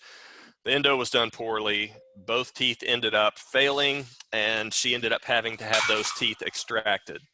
Sorry, I just spilled my coffee. So anyways, this is the situation that we've got to deal with. She's missing 3 teeth now, and we've got to place 3 implants in this site. So you'll see in the software in a moment that the first step, remember, we need a CT scan and an STL model. We're going to merge those 2 together. Okay, so you can do all of your prosthetic treatment planning and positioning of teeth and the fabrication of the guide on that really clean STL model, but it doesn't show you anything about what's going on underneath the bone. All right, for that, we need the cone beam data. And so the cone beam data is going to show you what amount of bone volume do you have, where are the vital structures, where are the adjacent tooth roots. So by combining these, we get the best of both worlds. We can do our clinical treatment planning for the teeth and actually build the guide on the STL data, but we can plan the surgical positioning based on the cone beam data. Okay, so we'll merge those 2 together. Again, you see me doing the prosthetic treatment planning just on the STL model, and then the implants are going to get placed backwards from that. So we're going to place the implants where they're directly underneath that, preferably right in the central groove in the middle of the tooth. And these are the implant sizes that we came up with. For site number 12, I placed a 3.5 by 10. Now, you might look at this and say, well, heck, you could have gone with a 13, and I absolutely could have, but to what end? I don't know what the advantage would be of doing that. It's just going to kind of make me be a little more stressed, have to have more inventory of longer implants, and really give no clinical advantage over a 10 millimeter implant. So I'm just going to go with the 10 millimeter implant. Could I have gone wider? I could have, but I would have done so at the expense of maintaining that 2 millimeters of bone all around the implant. So to me, that is more important than trying to get the fattest implant that I can into the available bone. You know, I used to approach everything with the whole biomechanical approach in mind, where you're trying to get the fattest, longest implant that you could possibly fit in there. So if you gave me a site with 11 millimeters to the sinus floor, I was going to try to put in a 13 with a sinus bump. Or if you gave me 6 millimeters of bone, I was going to try to put in a 5 millimeter wide implant and graft the buccal and lingual. There's just simply not a need for that. If you can get a 3.5 implant in this site and not have to do any of that stuff, then that is more than adequate. So 3.5 by 10 here. The next second premolar, I did a 4.3 by 8. Again, that maintains plenty of bone on the buccal and lingual. And actually here, 8 was all I could do without doing a sinus bump, and this patient did not want her sinus messed with. So we're in a good prosthetic position. I'm perfectly fine with an 8 millimeter. And this one may be a stretch for some of you, but I had excellent success with these. Again, this patient did not want her sinus messed with. So what do you do for that patient? Just tell them they can't have an implant there unless you do a sinus lift? Well, I'm not going to do that. I don't know if you can see that, but there's a big air fluid line up here at the top of the sinus. This sinus is completely full with something. And so I don't really want to mess with her sinus anyway. So I'm going to place a 5 by 6. And again, those gave me excellent results. I had no problems whatsoever with them. And then the software is going to allow you to fabricate the surgical guide. And again, here I use the direct cut drills. And again, these are just the standard parallel wall drills that are in the freehand kit from Blue Sky. So if you bought just a standard non-guided kit from Blue Sky Bio, it would have all of these drills. So a long and a short basically in each diameter. But the fact that they are parallel walled means that they can be coupled with a guide tube and used in a guided capacity if you choose to. So this is a nice option, especially if you're trying to keep costs down.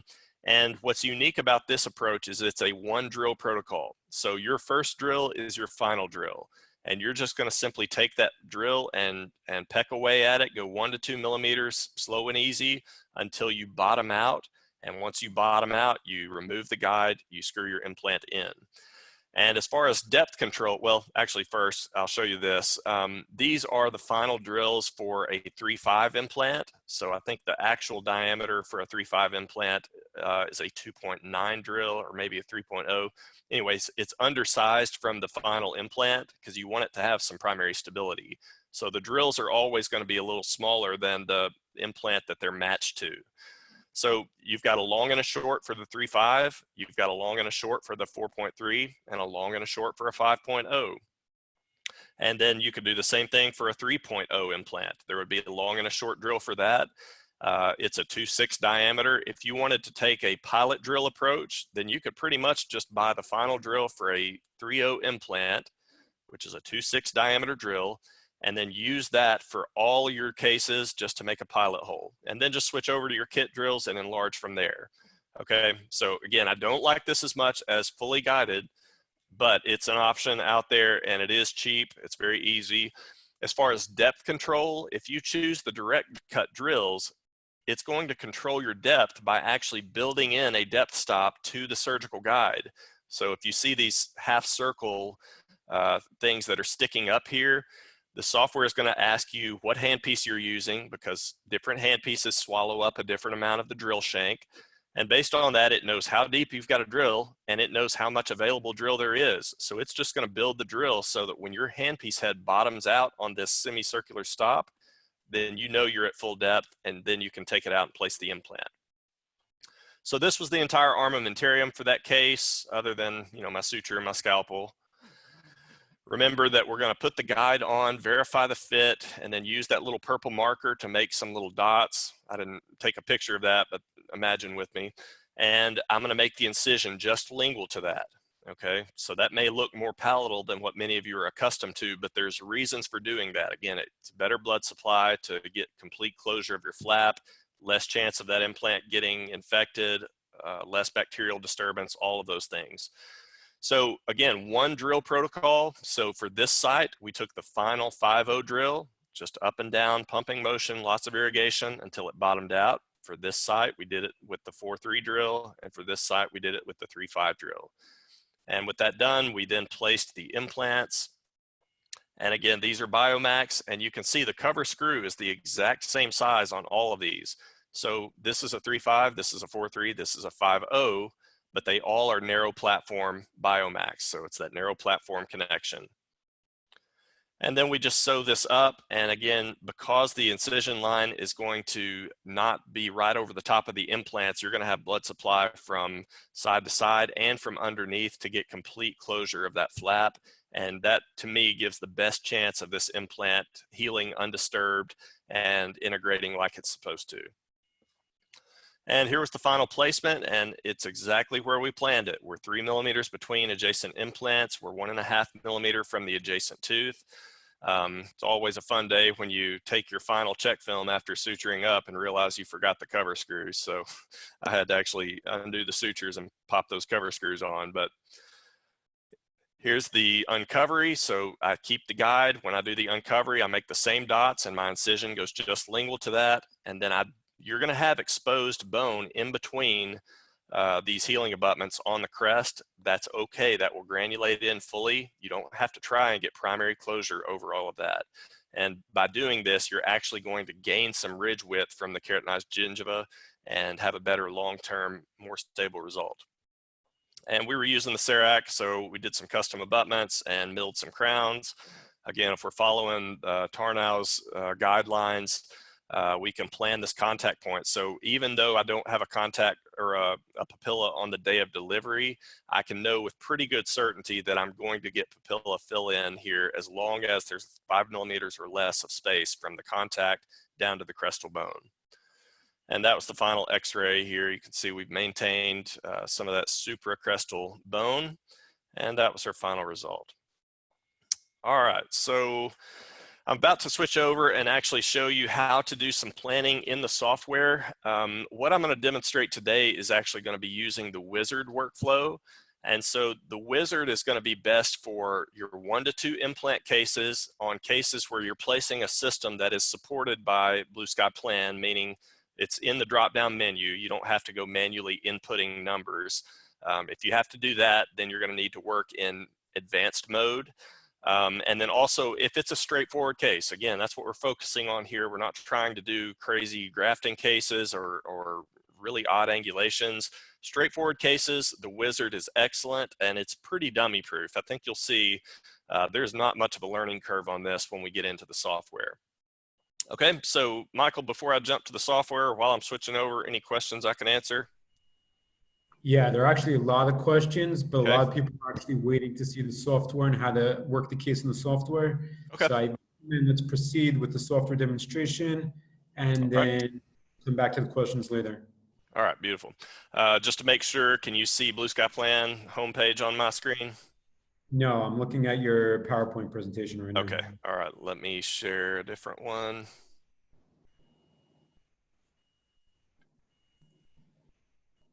Yeah, now I can see the software. All right. No. Yep, there we go. We good? Okay, Yep. so let's go back here. When you launch Blue Sky Plan, this is new as of the most recent update. Blue Sky Plan historically was just a surgical guide software. So when you launched it, you were right into the heart of the program. But now we've added all of these other modules. There's Ceph analysis, there's model editing, ortho, crown and bridge, dentures. And so we've had to, as the software has gotten bigger and more complex, we've had to make some more dedicated workflows. So the goal of this is you choose whatever thing you're doing, in our case, a surgical guide, and it's going to lead you down the path to choose the correct steps that you need to complete. So what I'm going to do here is start out by clicking surgical guides, and you've got three options here. 1 or 2 implant cases. Again, this is what we're mainly focused on right now. So we're going to choose that, but you do have the option to also just import models or maybe just import a CT and then get out of the wizard. But we're going to stick with the wizard here for simplicity. Okay, so we're going to choose a 1 or 2 implant case. The first thing that's going to ask us is, okay, where is your STL coming from? All right, so if you've got a STL that's coming from an intraoral scanner or a desktop scanner, then simply choose model STL, right? You've got just a simple STL saved on your computer and you're going to be importing that. Now you'll see the other options are present though. You could do a CT scan of a stone model, and the software would lead you down a different path there to pull in your STL, because rather than importing an already existing STL, you would be importing a DICOM scan of a stone model. And then the same thing with an impression. You could take a PVS impression and import your STL that way. But for the case that I'm demonstrating, let's assume this was done from a desktop scanner or a intraoral scanner. So we're just going to choose model STL, and we need to go ahead and choose what surgical kit type we're using. So you've got all of these options available. You know, Nobel system, Straumann system, bunch of implants I've never heard of, BioHorizons, Bicon. But again, we're using the Blue Sky Bio fully guided surgical kit. But any of those systems that were listed there are supported in the wizard workflow, and that should hit most of the commonly used systems. And again, if you're sad that your system is not in there, just start griping at that company until they submit it to us. We'll be happy to put it in. All right, so with this chosen, I'm going to click OK. And the first thing that's going to ask me to do is to load the DICOM data. All right, so as part of this presentation, I'm including these files so you can work along with this case after the fact. You can go back and watch this video and do the steps alongside. But this is going to be case 1 DICOM. This is just an easy case like I would suggest for your first one. It's a number 19 implant with miles of bone. Right, one of those patients you know doesn't have any money. So we're going to choose case 1 DICOM and then click OK. Now remember too that you need to have that in raw DICOM format. So if you take it, again, let's take my office for example. We would take our cone beam on our Sirona cone beam scan, but then we had to go in and export that as a raw DICOM and save it on your computer, your server, wherever you want to save that. So that's where I just navigated to and grabbed this DICOM. Now, if you look at this CT scan, I don't know how easily you can see this online, but this is a really, really large field of view. So to get you oriented here, this is maxillary sinus, this is the orbit of the eye, You can see towards the back here, that's the spine, the airway. Now, we don't need all of that data to plan a simple first molar implant. In fact, it kind of clouds our view up and makes it harder to see things. And not only that, but the more data the software has to crunch, the more it's going to slow things down and cause it to lag. So we want to avoid that if possible. So in this first step, you want to do two things. You want to, first of all, orient the occlusal plane parallel to the floor. So you could grab that blue rotation ring and spin it to where the occlusal plane is parallel to the floor. Sometimes you take a CT scan and maybe the staff had their chin way up in the air and it kind of gives you a reverse smile line. You would use that blue ring to correct that. And then you can use these yellow sliders, the arrows, just grab them and limit the field of view to what's pertinent for what you're planning. So I'm not doing anything on the maxilla. I don't need most of that maxilla. I certainly don't need their sinuses or their base of their skull or anything, nor do I need anything posterior to the airway. So I'm going to limit that. And by doing this, we've probably cut down by 2/3 the amount of data this software has to crunch. So when I've done this, I'll click OK. And the software is now opening this up and rendering it. And again, it's going to continue leading us through this wizard workflow. And so you shouldn't get lost at any point. Every step, it's going to tell you what step you need to do next. So you can look over here on the right-hand side and see that the next step is to map the nerve. Okay, so it first of all wants us to do the right nerve. Okay, so that would be right over here, and that's probably good that I did that. I prematurely clicked that. Easy to fix. If you ever need to undo something, you've got a simple back arrow. So let's just hit the back arrow. And what we want to do is the software is going to be ready to start mapping the nerve as soon as you click somewhere. Well, I got two options. I could either in the 3D model click right here on the mental foramen, or I could come up here and hover in this cross-sectional window, and I could just scroll through until I begin seeing that mental foramen. So do you see how the mental foramen just showed up right here? My preference is actually just to click inside the mental foramen on this model. So I click there and it maps the nerve. All right, click next. We're going to do the same thing on this side. So let's come over here and I'm going to scroll until I can see the mental foramen on the patient's left-hand side. This is the only one that actually matters for this case since we're not placing an implant on the other side. Here's the mental foramen. I've got a little N beside the crosshairs telling me it's ready to start mapping. I'll just drop a point right there. Okay, so we've now got the nerve mapped. I'll click next. And now it's asking me for the STL. So again, maybe you scanned it in your intraoral scanner or your desktop scanner. You can export that, save it on your desktop wherever you want it. This one is called Case 1 Gingiva. Again, this file is provided for you. So I'll click OK. And this is the step that comes up. And what we're doing here is we're stitching the STL model to the DICOM data. Now, I can't overstate the importance of this step. It's incredibly important that this be an accurate stitch. And historically with Blue Sky Plan, there was a lot of learning curve involved in getting models stitched and making things matched up correctly. And kudos to Michael and the software team for their work on this auto merge process because it has just made life so much easier. I would say this works 95 out of 100 times now. And it's this simple. There's no picking points and matching up common stuff. I simply need to tell the software, is this a mandible? Yes. And then click OK. And the software takes it over and does it automatically from that point forward.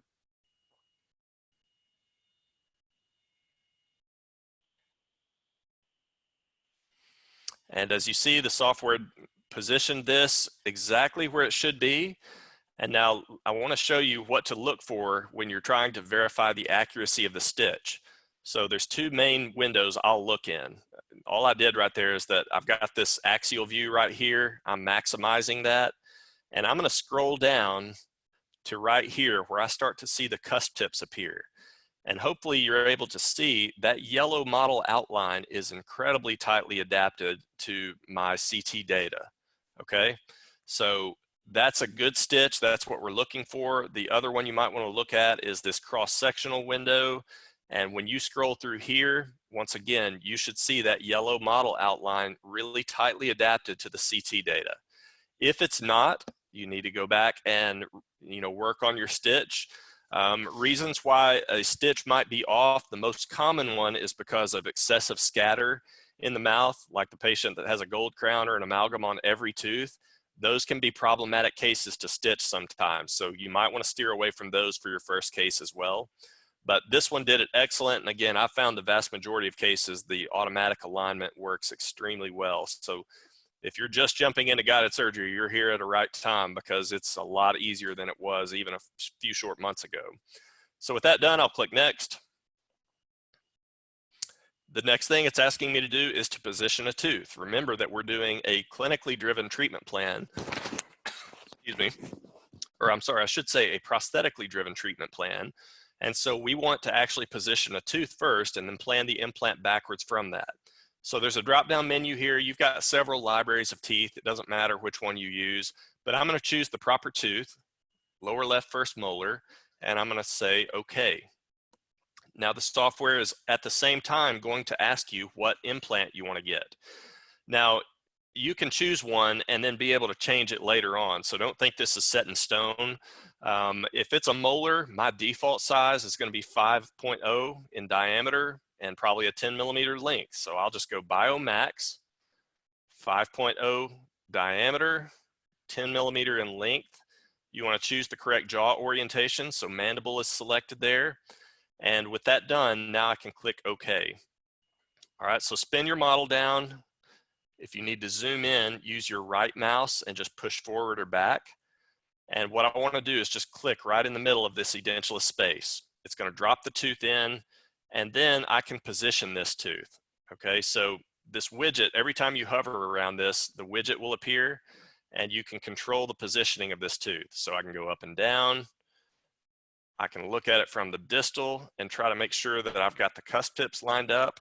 So maybe rotate it up slightly. I can look at it from the occlusal, and I can see that it's a little too wide for the space. So if I hover here, you see the pink dots out to the side. I could grab that and shrink it down a bit. And then I could simply bodily move the tooth by just grabbing not the widget, but just the red corner of the tooth here.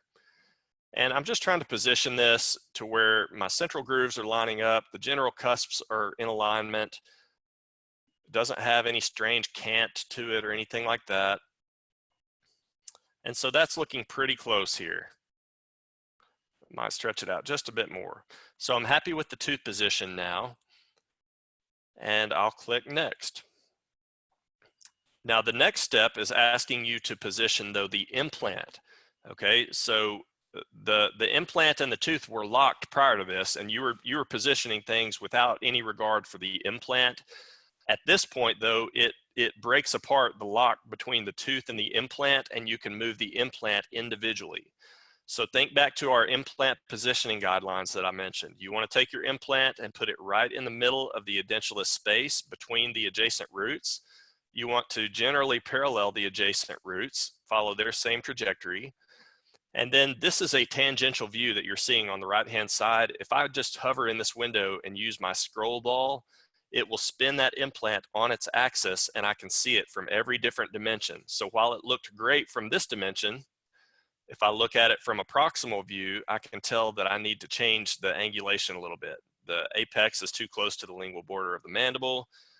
And I'm going to put this where I'm 1 millimeter subcrestal, because this is a conical connection implant, and try to make this emerge right through the center of the tooth. And I can just keep spinning that implant on its axis until I see that I'm in the exact position that I want to be. And you can always see too how your positioning affects the three-dimensional view. So if you watch this trajectory, I can make this emerge a little more to the lingual by tilting it slightly, okay?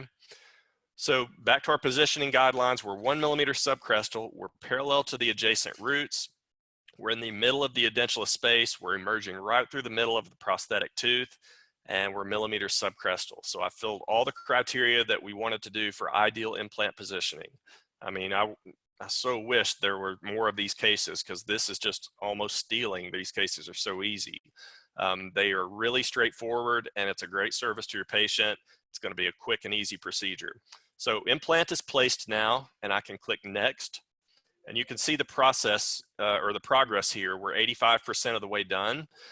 Now, what this is telling me is it's giving me a little warning, and it's saying, hey, your guide tube is colliding with your model. Do you want to resolve that collision or do nothing? I've got this covered. Well, if I look at this, there's only a tiny bit of impingement of that gold tube with the STL model. And in fact, that won't even be there when I make my flap, because that tissue is not even going to be present anymore. So I'm going to tell it, do nothing. I've got this covered. The only time that I would ask the software to resolve the collisions is if this tube was impinging so deep that it's actually impinging into the underlying bone, not just into the STL model, okay?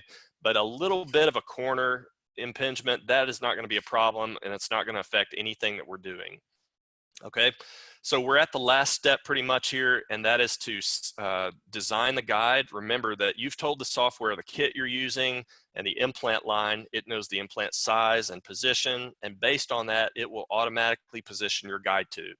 So I didn't have to manually do any choosing of that.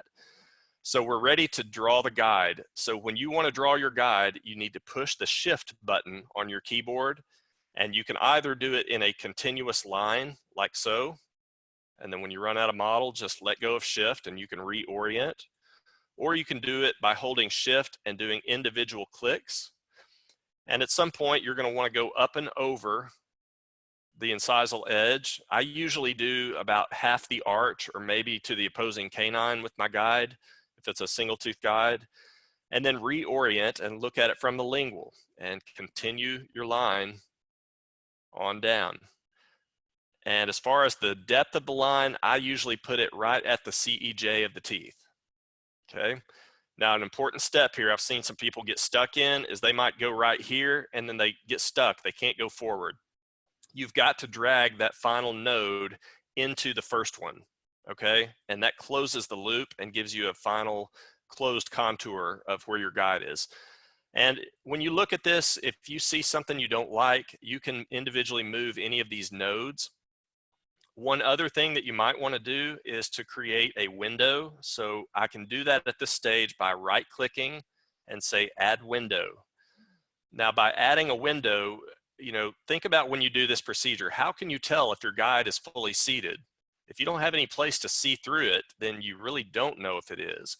So what a window will do is allow you to create a hole in the guide. And usually we're just trying to expose maybe the cusp tips of an area. We don't want to go way down here where we've got to worry about the guide being too thin. You just want to barely expose a cusp tip like so, and it'll still have plenty of stability. So when the software makes the guide in a moment, it will create a hole that you can see those cusp tips protruding through, and you can be certain in the procedure that your guide is fully seated. Because if the guide is not fully seated, maybe there was a bleb in your model or who knows what, but if it's not fully seated, your surgery will be off, okay? So that's very important. So with my curve drawn, with my window positioned, I'll click next, and the software is now fabricating the guide.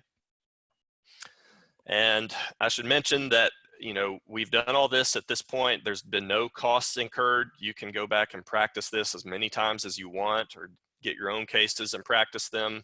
But you're not going to incur any cost from the software unless you go to export that. And those exports are purchased from Blue Sky Bio ahead of time. And you'll be able to just export it. It will deduct one, and then that will be your final surgical guide plan. So those on average end up being about $20 a piece. I usually bought them about 10 at a time. The more you buy at a time, the more of a discount you get on exports. But, at their cheapest, if you buy just like 6 at a time, I think it's $22 or $23. And okay. The best way, you just jump in, the best way to buy is just in the software directly. You go to File, Purchase Yes. STL Exports. You could pay by credit card or by PayPal, and the software will automatically be updated with the credits immediately after the purchase. Yeah, so once we get out of the wizard, I can show that if you'd like, but you just purchase those directly within the software. So this is the final surgical guide. You can see it's got the tube integrated in here. We've got a window so that when you insert this in the mouth, you should see those cusp tips of the teeth protruding right through those holes, just like it is right here. We can now click next, and it's going to ask you where you want to save all this. So I'm going to do it in my folder called webinar, and I'll just replace all of that stuff. And now it's saving your project. So if, 3 months from now, if you want to open this case back up, you just open the case, all your planning's there, you can review it. It's asking if I want to complete a case approval form before sending. That is more pertinent to if you're having someone else do the design, and that's a safety checkoff for you to verify that you have actually looked at the plan and okayed it. Because again, you, the doctor, are responsible for the results here. So I'm not going to bother with that right now. I'm going to say don't send right now. The software is going to automatically generate a drill report, and I would suggest that you save this in the patient's chart, that you also maybe print this off and tape it up behind the patient during the procedure, because this becomes your plan of attack. So you don't want to, in the middle of a procedure, have to deglove and scroll through and remind yourself, how far did I have from the nerve? You don't want to have to do all that. You want to be able to just look up and at a glance see what your planning was. And if you decide you want to change something on the fly, be able to reference how much length you had, all of those things. So the drill report gives that to you. And for those of you that might be referral-based doctors, this is an excellent thing to send back to your referring doc. It really kind of distinguishes you that you're putting in a little more effort than just, scheduling them, making a flap, sticking an implant in, right? You've done some effort here. So it will save that, and then we can open the folder for where these files are stored. And you're going to see this is the completed treatment plan. Are y'all able to see that file folder, Michael? Yeah, we see that. Okay, good. So this is your treatment plan. This is the STL for the surgical guide. And again, there was no cost incurred throughout that process until I did that. Once I say that I want to export this, that's when it will deduct one of your exports. And then finally, that's your drill report here. So the only piece that we're missing in the puzzle right now is that we need to 3D print this guide. Okay, so I would highly suggest that you get a 3D printer. To me, it is one of the easiest return on investments of anything you can buy in dental technology. And listen, I bought a bunch of dental tech that sat on my shelf and collected dust, but a printer is not one of those things. For under $5,000, you can have a piece of technology that will just, open up so many possibilities to you and easily allow you to make your money back. So let's go into my 3D printer software. There's a ton of printers on the market that will work.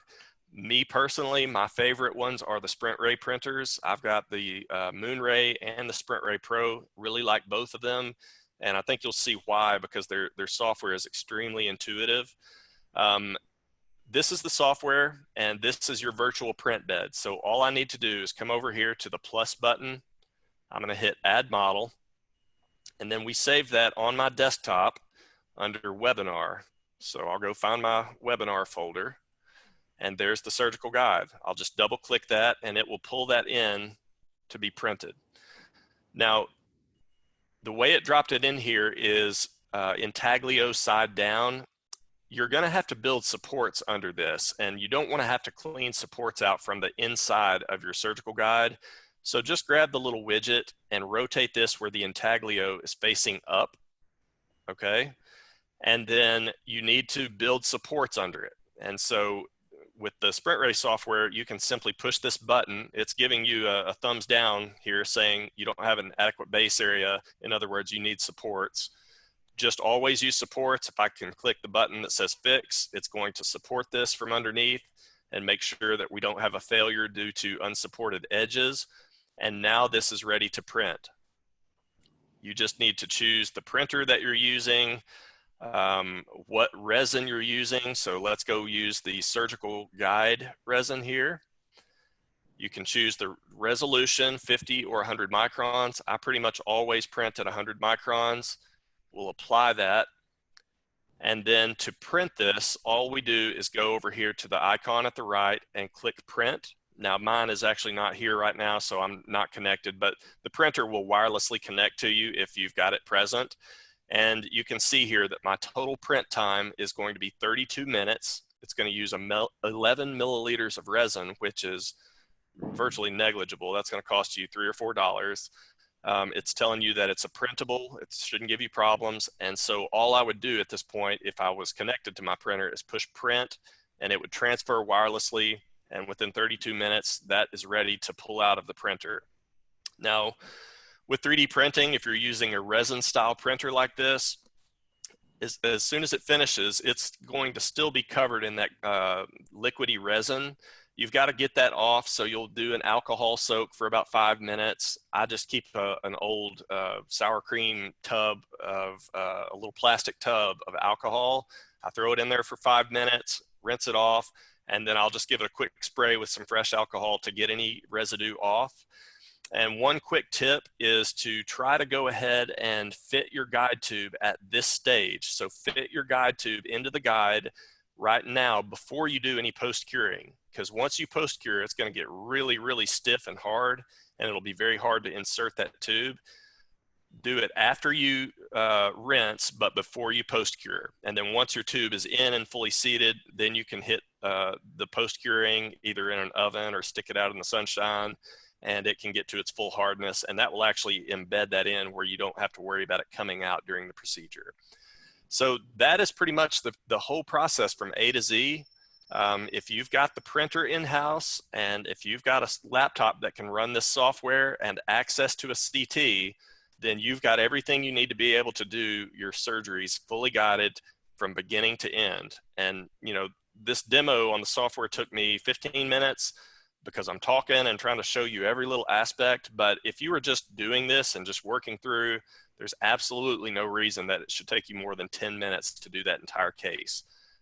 So probably good time for questions, Michael. Yeah, there are lots of questions. Okay. So we could start going through them.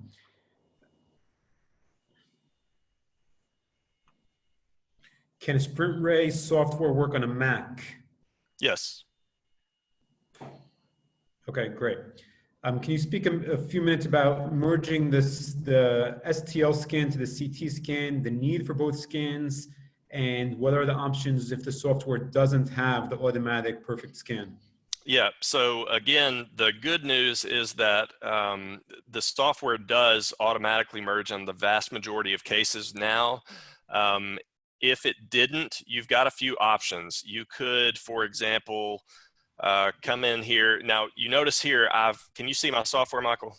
Yeah. Okay, so I've exited out of the wizard, and let's go into advanced mode and assume that this was maybe a little bit more difficult case. So I'll hide that guide, and let's even isolate just this mandible and do the stitching the old way. So let's suppose it didn't do an ideal stitch for whatever reason. So I could go over here to model manipulation and tell it I want to stitch this yellow model over to the CT using points. This is how we used to do this, and this is why there was such a learning curve to it. Because when you do this method, you're going to have the STL on one side and the cone beam on the other side, and you've got to now manually come in and choose very specific points. So that cuss tip and that cuss tip, this cuss tip, and this one. And you would be looking for 5 to 8 of these points that are common from one scan to another. And once you've got that, you could then click OK, and it will stitch it. Now, this obviously is a super easy case, so I didn't really need to do that. But the problem cases are when you've got tons of metal in the mouth that generates scatter. And so a lot of times you can see the STL perfectly fine, but the DICOM data is all obscured because there's tons of scatter. So you can't see where to put those marks on the teeth in the cone beam. So probably a good topic for a webinar on a different day, but the solution when that happens is to use a scan appliance. And without going too deep into it, the way I did a scan appliance was I would take a PVS impression of that patient.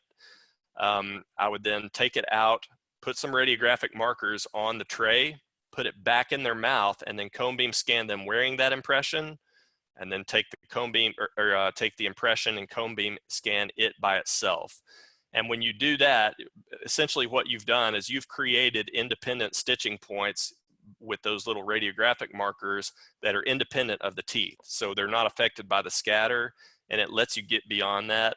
So in general terms, I tell people that if you look in the mouth and you don't see at least 2 virgin teeth per quadrant, at least in the area that you're going to be working in, you probably should consider doing a scan appliance. You might get pleasantly surprised and it works fine without it, but it's a good idea to have that as a backup, because what you don't want is to not take it and then send the patient home. Maybe they live 40 minutes away and then you don't have the stuff you need. You can't stitch it and you're kind of stuck dead in the water. So if there's less than 2 virgin teeth in a quadrant, you would be wise to go ahead and do a scan appliance. Yeah, we have a webinar scheduled to discuss high scatter cases, mostly edentulous or fully edentulous, and these other types of cases where scan appliance is recommended. Right.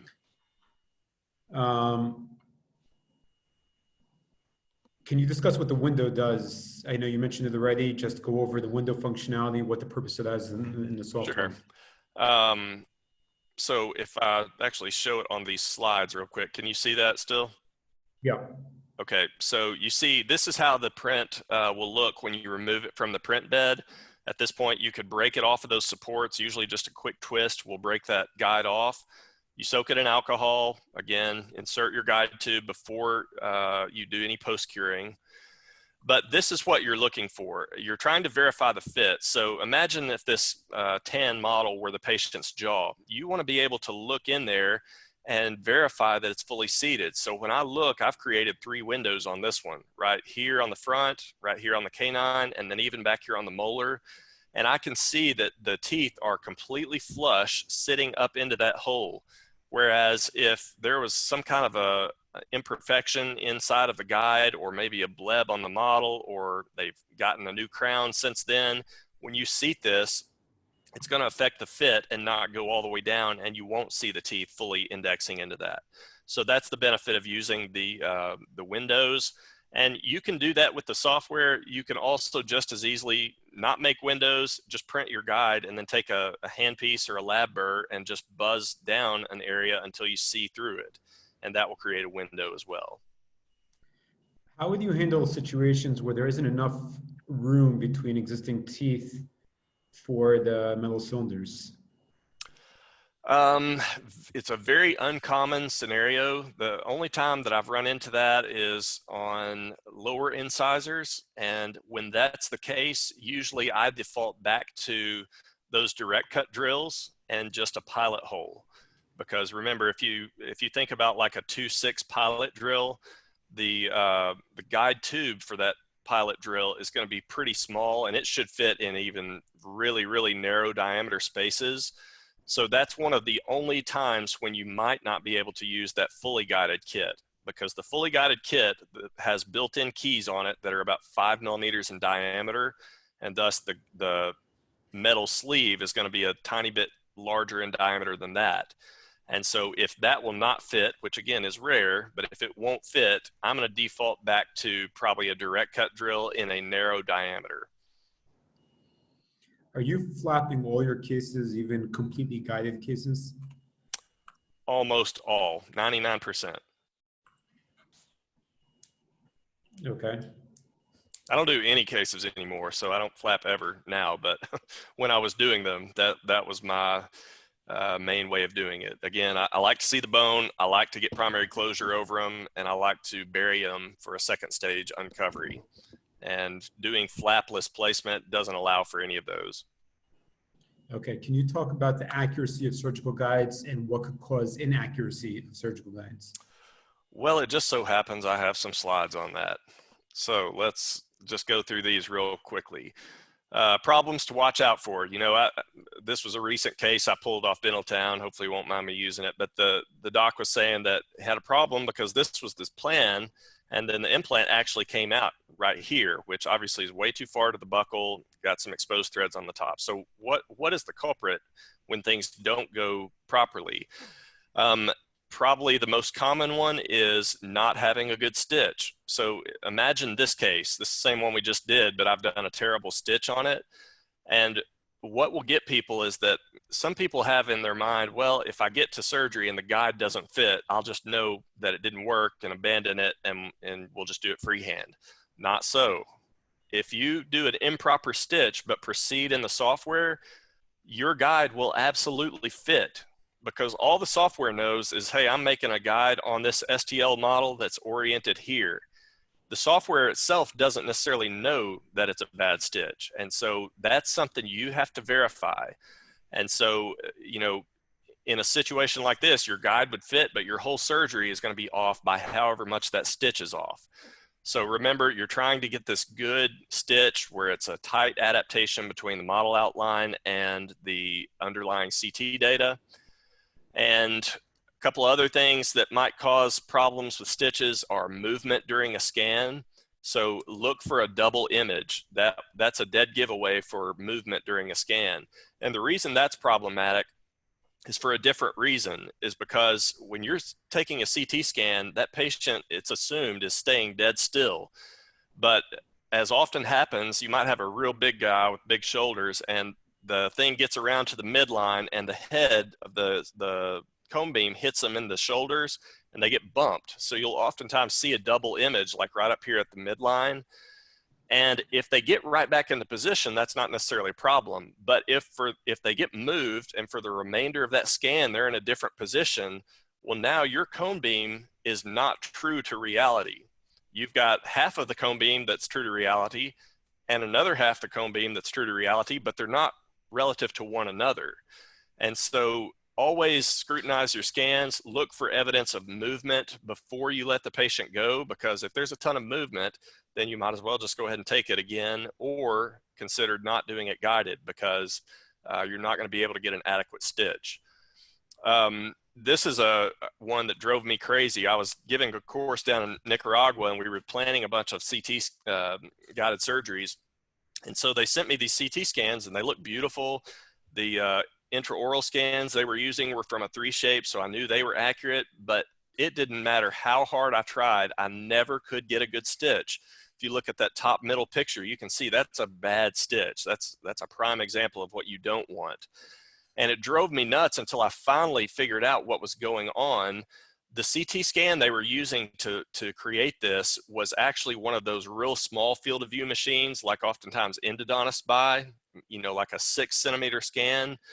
And they market it as though you can get a full arch. You've just got to take 3 separate scans and it'll stitch it together. Okay, well, fine, it will do that, but the stitch, and I can't say this for every machine across the board, but the ones I have seen of the small field of views where it's stitching multiple scans, it doesn't stitch those accurate. Now, just to look at that model on the bottom left, it looks like that's great, but in fact, it's not true to reality. So this again goes back to what I suggested earlier. Don't get smaller than an 8x8 field of view, and preferably something more up in the 10x10, 10x12, because these small field of view machines, while they are cheaper, are oftentimes not accurate enough to do guided surgery. If you're an endodontist and you're looking at a single tooth and canals and stuff, then who cares? But if you're doing surgery with it, then you need a bigger field of view. So that was from a small field of view machine. The other thing I see people getting into trouble with is they think, oh, great, now I've got a guide, I'll sneak an implant into every little sliver of bone in this patient's head.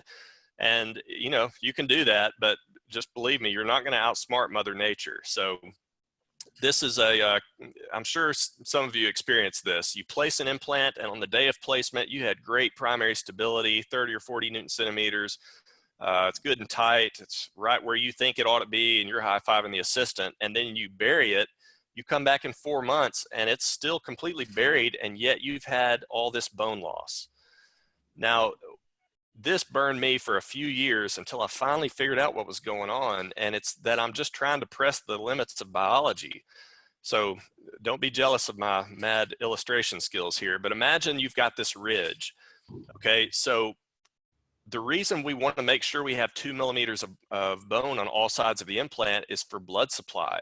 You take a little skinny ridge like this, and you crank an implant into this, and it's really tight up here at the crestal portion because it's a narrow ridge.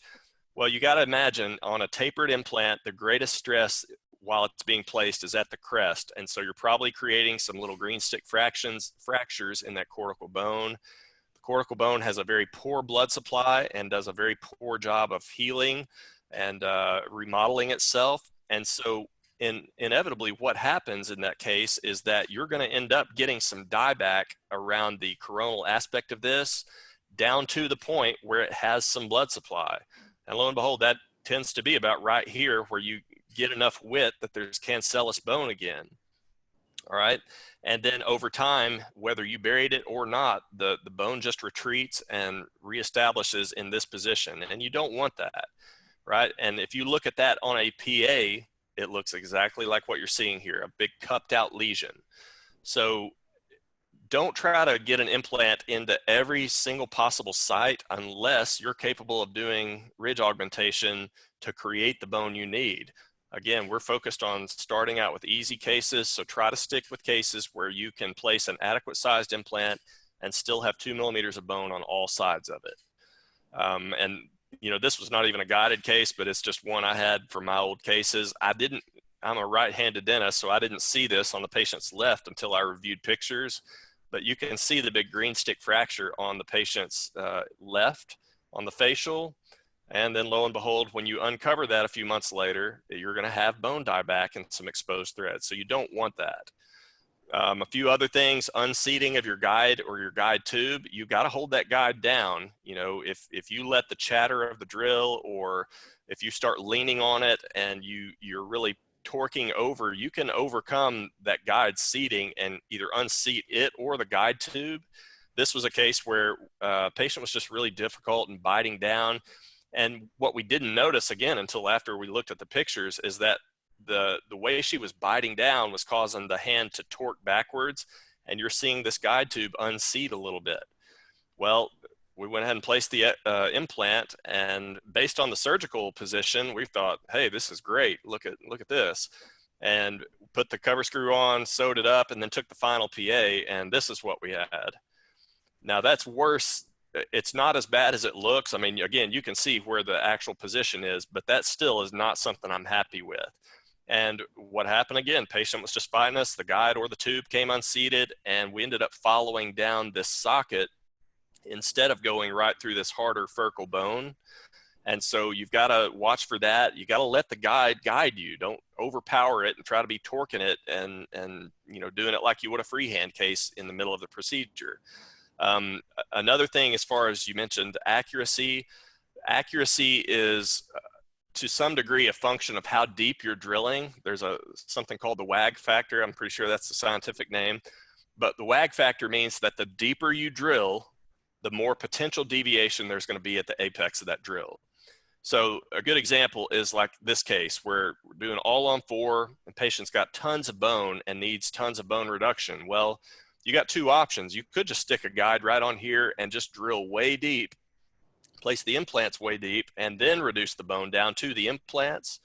Or alternatively, you could do bone reduction first, get that guide tube down closer to the apex of where the drill is going to go, and then do your osteotomy. Well, the second option is going to be better because you're minimizing the depth of drilling, and thus you're minimizing that wag factor.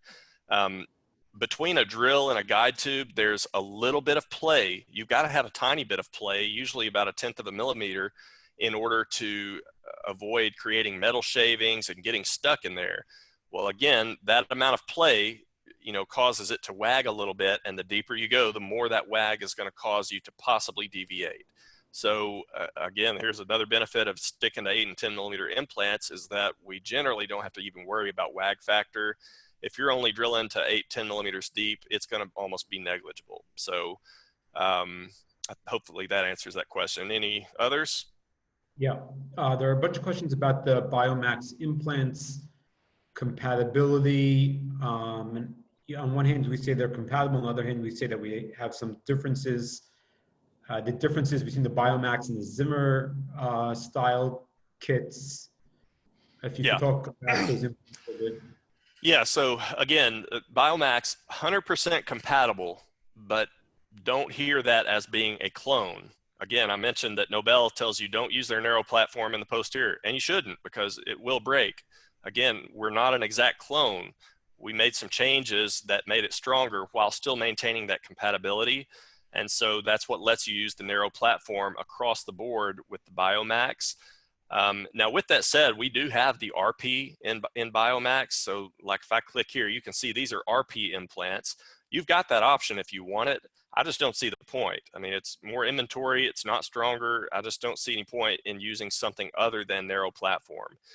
As far as the guided kit, we have the fully guided keyless kit in 2 systems. We've got the Biomax and our internal hex. So if you click on Shop Online under Biomax and then go to Instruments, you'll see the fully guided keyless kit right here. And you can see some videos associated with this. This is where you would buy it. If you use our internal hex, this is your Zimmer style implant. Same thing, go under Instruments here, and it's the exact same style kit. The diameters of the drills and the drivers, though, are just going to be slightly different to accommodate the internal hex as opposed to the Biomax. How important would you say it is to actually place the implant through a fully guided surgical kit? Well, if you ask me that about that one case I showed where I followed out the old socket, I would say it's incredibly important. Reality is, if you've been trained freehand, or even if you haven't, chances are you're going to be just fine if you've got a perfect osteotomy freehanding into that, right? It's very little chance of getting off, but not always. I mean, sometimes you can bore your own path. Sometimes you might deviate into some softer bone on one direction or the other. So it's not an absolute necessity, but given my preference, I would always use fully guided when possible. Okay. Can you talk about burying an implant with a conical connection 2 millimeters deep, and any information that supports that claim? Yeah, I mean, you can, so probably the company that presses this to the largest extreme is Bicon, or shoot, what is the other one? It'll come to me in a minute, but Bicon for sure, you can look at their cases and, you know, it pretty much breaks all the so-called rules that I was trained with at the time when I was trained, because these things are super short. They're way down deep subcrestal. They don't even have a screw. You just tap them in. So, you know, most of us were probably trained at a time when that was a big no-no, because we were always using implants that didn't have a conical connection, and thus we knew we're going to lose bone down to that. But a conical typically will not have that happen. And so you might want to go excessively deep in a scenario where, think back to where I had that narrow ridge a moment ago. You could have very simply avoided that scenario of having that bone die back by placing the implant deeper, so that the platform is down at a wider portion of the bone level. So you maintain 2 millimeters of bone all around it. Now there's limits to that. You can't go sticking an implant down, you know, where the platform is at the apex of the adjacent tooth. That would cause dieback of the adjacent bone on that tooth, and would, you know, present all kinds of restorative problems. But 1 to 2 millimeters subcrestal, for me, I find I get a better emergence profile. I've got more running room to get a more natural emergence up and out of the gingiva. Whereas when I was placing things equicrestal, I oftentimes ended up, especially on larger teeth, ending up with this tomato on a stick look, where it's like we're coming up straight and then we immediately have to emerge out almost 90 degrees to develop a natural emergence look to the tooth. So going a little deeper with a conical connection helps avoid that, and it's something you can get away with. And, you know, I just tend to see these Biomax and some of the other implants. Ankylose was who I was thinking of. Ankylose cases, you know, if you look at Bill Schaefer's cases on Dental Town, he's placing sometimes these Ankylose and Bicons 4 millimeter subcrestal. Like that's a big stretch for me. I don't do that, but 1 to 2 millimeters, I find it just gives me a better restorative result, and I tend to maintain my crestal bone better when I do that. Okay. Can you discuss a bit more about 8 to 10 millimeter implants absorbing the occlusal forces?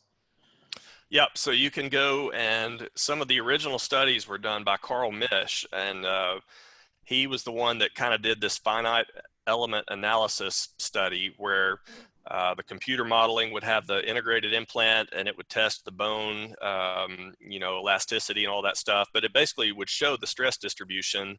If you put an occlusal force on the implant, how far down. And so the top 2 to 3 millimeters are taking a ton of the stress, a lot. And this is also why if you see a case of occlusal overloading from bruxism, you often see that show up as a cupped out lesion of the crestal bone, kind of throwing up its hands and saying, I can't deal with this.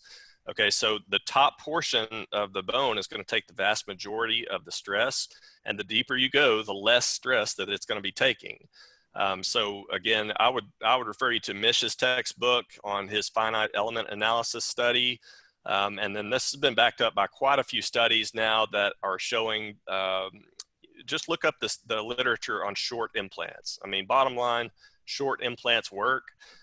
You can find tons of studies that will show no significant difference in success on 6 millimeter implants, 8 millimeter implants, certainly not 10 millimeter implants. To me, a 10 is not short. Really, I don't think an 8 is short, but 6 to me is short, and I still had excellent success with it. And that makes sense in keeping with what I'm referencing here. Okay. What do you use for digital wax ups? Blue Sky Plan. So I'll use the crown and I use a combination of the denture module and the crown and bridge module. The denture module is great for digital wax ups because I can pull in an entire chain of teeth and very quickly position them. And then when I'm ready to do fine tuning of the teeth and like the occlusion, then I switch over to crown and bridge where I've got individual control and I've got tools where I can shrink this cusp and stretch that one. But yeah, that's what I'm using. You could also use ExoCAD, 3Shape, Sirona, even Mesh Mixer. But for me, the easiest currently is Blue Sky Plan. That's my level of comfort. Which sutures do you recommend? My favorite sutures to use were the PTFE sutures from,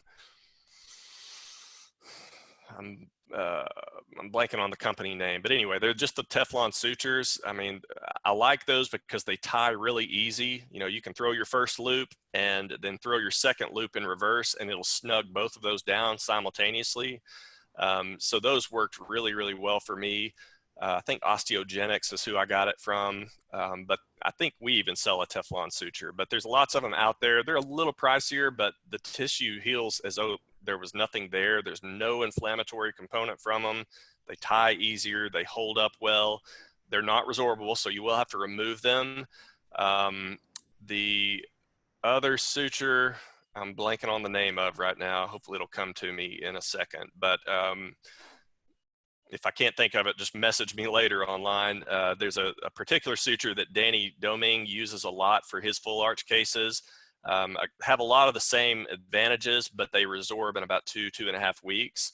And so just message me. I'll try to think of what that is off camera. Okay. How do you control implant timing with conical implants? So even though they're conical, they've still got a hex in them. So the Biomax, for example, still has a hex within that. And if you look back at the driver for the Biomax implants, you'll see that there actually are timing marks on that. So I'm usually trying to orient a flat to the buckle. And here we go.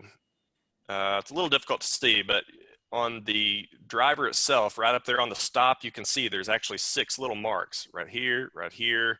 You know, it's 60 degrees apart from one another, and those correspond to a flat. And so, or I'm sorry, they correspond to a corner. And so I'm just trying to orient a flat straight to the buckle. Really though, the timing is not all that critical unless you're using multi-unit abutments or if you're trying to use stock angled abutments, then it becomes an issue. Or if you're trying to deliver a restoration that you've made ahead of time at the time of surgery. But aside from that, if you're just coming back later and restoring and you're going to use a custom abutment, the timing almost doesn't matter because, you know, whatever the timing is, you can build the custom abutment wherever it needs to be. So those are the only times I really worry about that. What do you think about the live navigation systems? It's a really, really cool solution to a problem I wasn't having. I think it's super cool. It's very slick, but you know, kind of what I mentioned at the beginning about bridging the plan and the placement, you know, my problem was not that I didn't know where the implant needed to go. It's making my stupid hand put it there. Okay. So in my mind, I want a surgical guide that is restrictive and that forces my drills to the exact trajectory and the exact depth they need to be in. As cool as those things are, all they really do, I've still got to control it with my hands. So it just gives me real time information when I screw it up personally. So I don't see tons of advantages, but I'm also speaking a little out of school. I've never really used them extensively. So take that for what it's worth. We are integrating with a few companies who are providing live navigation, so you're able Right. to plan and then transfer the plan to their systems. That is something that we're working on. Right. Next question is, what's the advantage of having a desktop or an STL scanner if you could just CT scan the model or the impression? The data will be cleaner. So if you look at this picture, this is an STL model generated by cone beam scanning a stone model. And you can see it's very accurate, but it's not that high in resolution. So when I'm talking about resolution, an optical scanner can reproduce details down to like 5, 6, 7 microns, but a cone beam can only reproduce details as small as the voxel size of that cone beam. So let's imagine you've got a cone beam that has 100 micron voxel size. That means any detail smaller than 100 microns is going to get washed out and muted. So very dimensionally accurate, but not as clean and as crisp. Now for a surgical guide, that doesn't matter because it's still going to have a great fit on either one. When you start thinking though about dentures or ortho, where you've got to have every micron of precision to help move teeth or crown and bridge, then it's much more important to have an optical scan than it is to have a cone beam scan. And then just the other thing is just the size of the data. Cone beam data is huge. You know, you might be looking at a gig for the file, whereas an STL from an optical scanner is not only higher accuracy, it's probably 100th of the file size. You know, it's maybe 10 kilobytes. So that's just a little more practical reason. But if it's all you got, by all means use it and it'll work great. Okay, suggestions on getting a clear CT scan when there's metal restoration in the patient's mouth. There's not really anything technique wise that you can do to improve that. That is all having to do with just the physics of taking a cone beam in the presence of metal. So we can't improve on that. Now there are some softwares like Carestream's newest scanner has a really good artifact reduction algorithm, but that's all being done in software. It's not being done by the unit itself. So you really can't minimize that. You've just got to kind of get accustomed to what are the cases that are going to be too much scatter for me to stitch adequately or for the software to stitch adequately. And once you've got your mind around what those are, just try to take a scan appliance with those. How accurate have you found the automatic nerve placement in Blue Sky Plan? Extremely accurate if there's a well-defined cortical boundary to the nerve. If there's not a well-defined cortical boundary, it's going to struggle and oftentimes it will get lost. So when I'm saying a well-defined cortical boundary, the demonstration case that I actually did back here a moment ago, there's actually one side where the canal has very well-defined cortical boundaries. On this side, so you can see, if I look at the pan view on the patient's left on the right of your screen, this one, you can track it down the whole way. But over here, do you see how this side of the jaw, I don't know if it's a Staffney defect or whatever, or just really cancellous bone, but the nerve kind of disappears right through there and I can't really see it. And if you can't clearly see it, the software won't be able to either.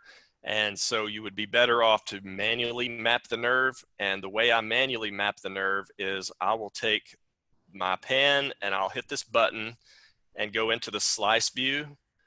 And then I'm going to go buccal to lingual until I see this nerve canal appear. So you see it starting right there. And then I'll grab the next node and I'm going to go buccal to lingual until that begins to appear. and then buccal to lingual until that appears. So now what you can see is the nerve is visible throughout its entire length, and I can just manually come through here and click my way down to the mental foramen. And when I see it appear up here, I just click my way out.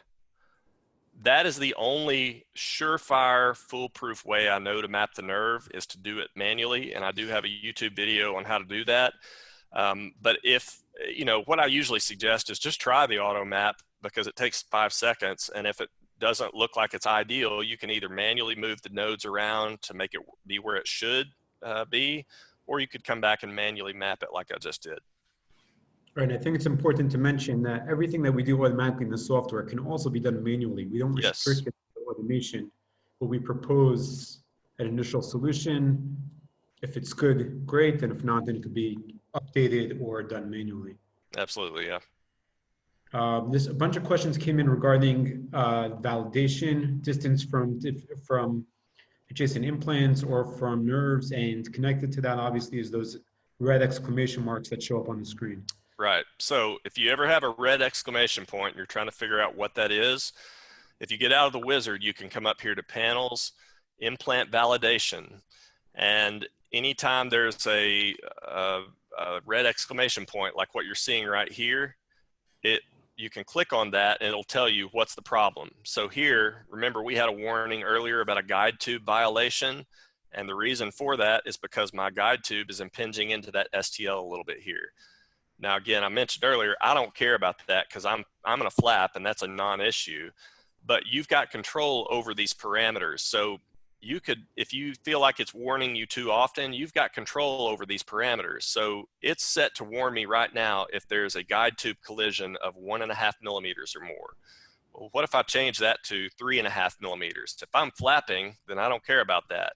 So now that I've changed the allowance to a higher number, the warning goes away and you no longer see it. So you've got a similar thing for the distance from a nerve to an implant. I keep that at 2 millimeters. That's one I will not violate. I do not press it any further to the nerve than 2 millimeters. Distance between adjacent implants, that one should be 3. The deviation of one implant to another, you know, if you're doing an all-on-4 case, you might intentionally be going way apart from one another. So you might make that a huge angle. But if you're placing an overdenture, if you get more than 10 to 12 degrees out of parallel from one locator to another, you're going to have problems. So I might set it to flag me if I get more than 10 degrees out of parallel. So just go to your implant validation panel and just check that out. And that's where you can see why it's warning you and change parameters if you feel like it's warning you too aggressively. Okay, just responding to a question. Sometimes the layout on the screen changes and you won't see the exact layout that Cory's seeing, depending on what you're doing in the software. The different screens may become enlarged, or you may enlarge one.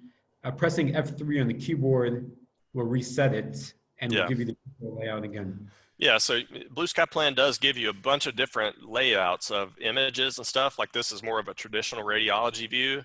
But if you ever want to get back, you can do F3 like Michael mentioned, or if you come up here to view perspectives, the one I do all the implant planning out of, if I'm doing it in manual mode and not the wizard, is called Implant Tangential 3. If you just simply click that, it brings you back to here, and then you're all set. And then enlarging windows, you've got an enlarge, maximize, and restore button in the corner of each window. You just hit that. Okay, to respond to another question, just like Cory said, we're happy to add other implant systems into the software, and the same is true now that we've developed the crown and bridge module. Same is true with scan bodies and abutments and other restorative parts. So we're happy to add them into the library of the software. Just ask the company to contact us. They can email plan@blueskybio.com and we'll take it from there. And denture teeth. We want more manufacturers putting their denture teeth in the software. Denture teeth, brackets, all of the physical parts, we're currently continuing to build the libraries and adding them into the software. So you're encouraged to speak to the relevant companies and encourage them to put their parts into the software. Are filament printers accurate enough to print these guides? They are. It's somewhat dependent on the filament printer, but like we used to sell the Robox printer, it's more than adequate to make surgical guides. The downside to a filament printer is they are incredibly slow. I mean, they are really slow because that little head has to go around like a hot glue gun and lay down every single layer. So yes, they're cheaper, but they're really slow, and you're pretty much only going to be able to use them for surgical guides. You won't be able to do clear aligner ortho, digital dentures, wax ups, all of that stuff. It doesn't have the necessary resolution for. So you can actually buy these resin printers just as cheap, if not cheaper nowadays, and you're going to get a lot higher accuracy from them. So I would steer you towards, for dental related stuff, towards a resin printer, and then maybe hobby stuff, use an FDM filament printer. Okay. What's your feeling about placing wide implants above 5 millimeters or beyond 5 millimeters using guided surgery? Honestly, I didn't place many molar immediates.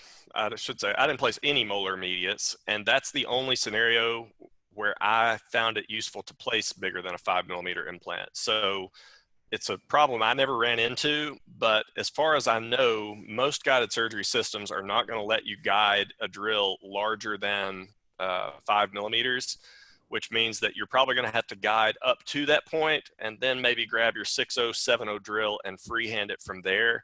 It just becomes a practical concern to where you don't have a big enough guide tube to guide it and to fit it all in between the teeth. And so usually if I'm seeing people do that, they're guiding up to 5 and then they're switching over to freehand drills from that point forward.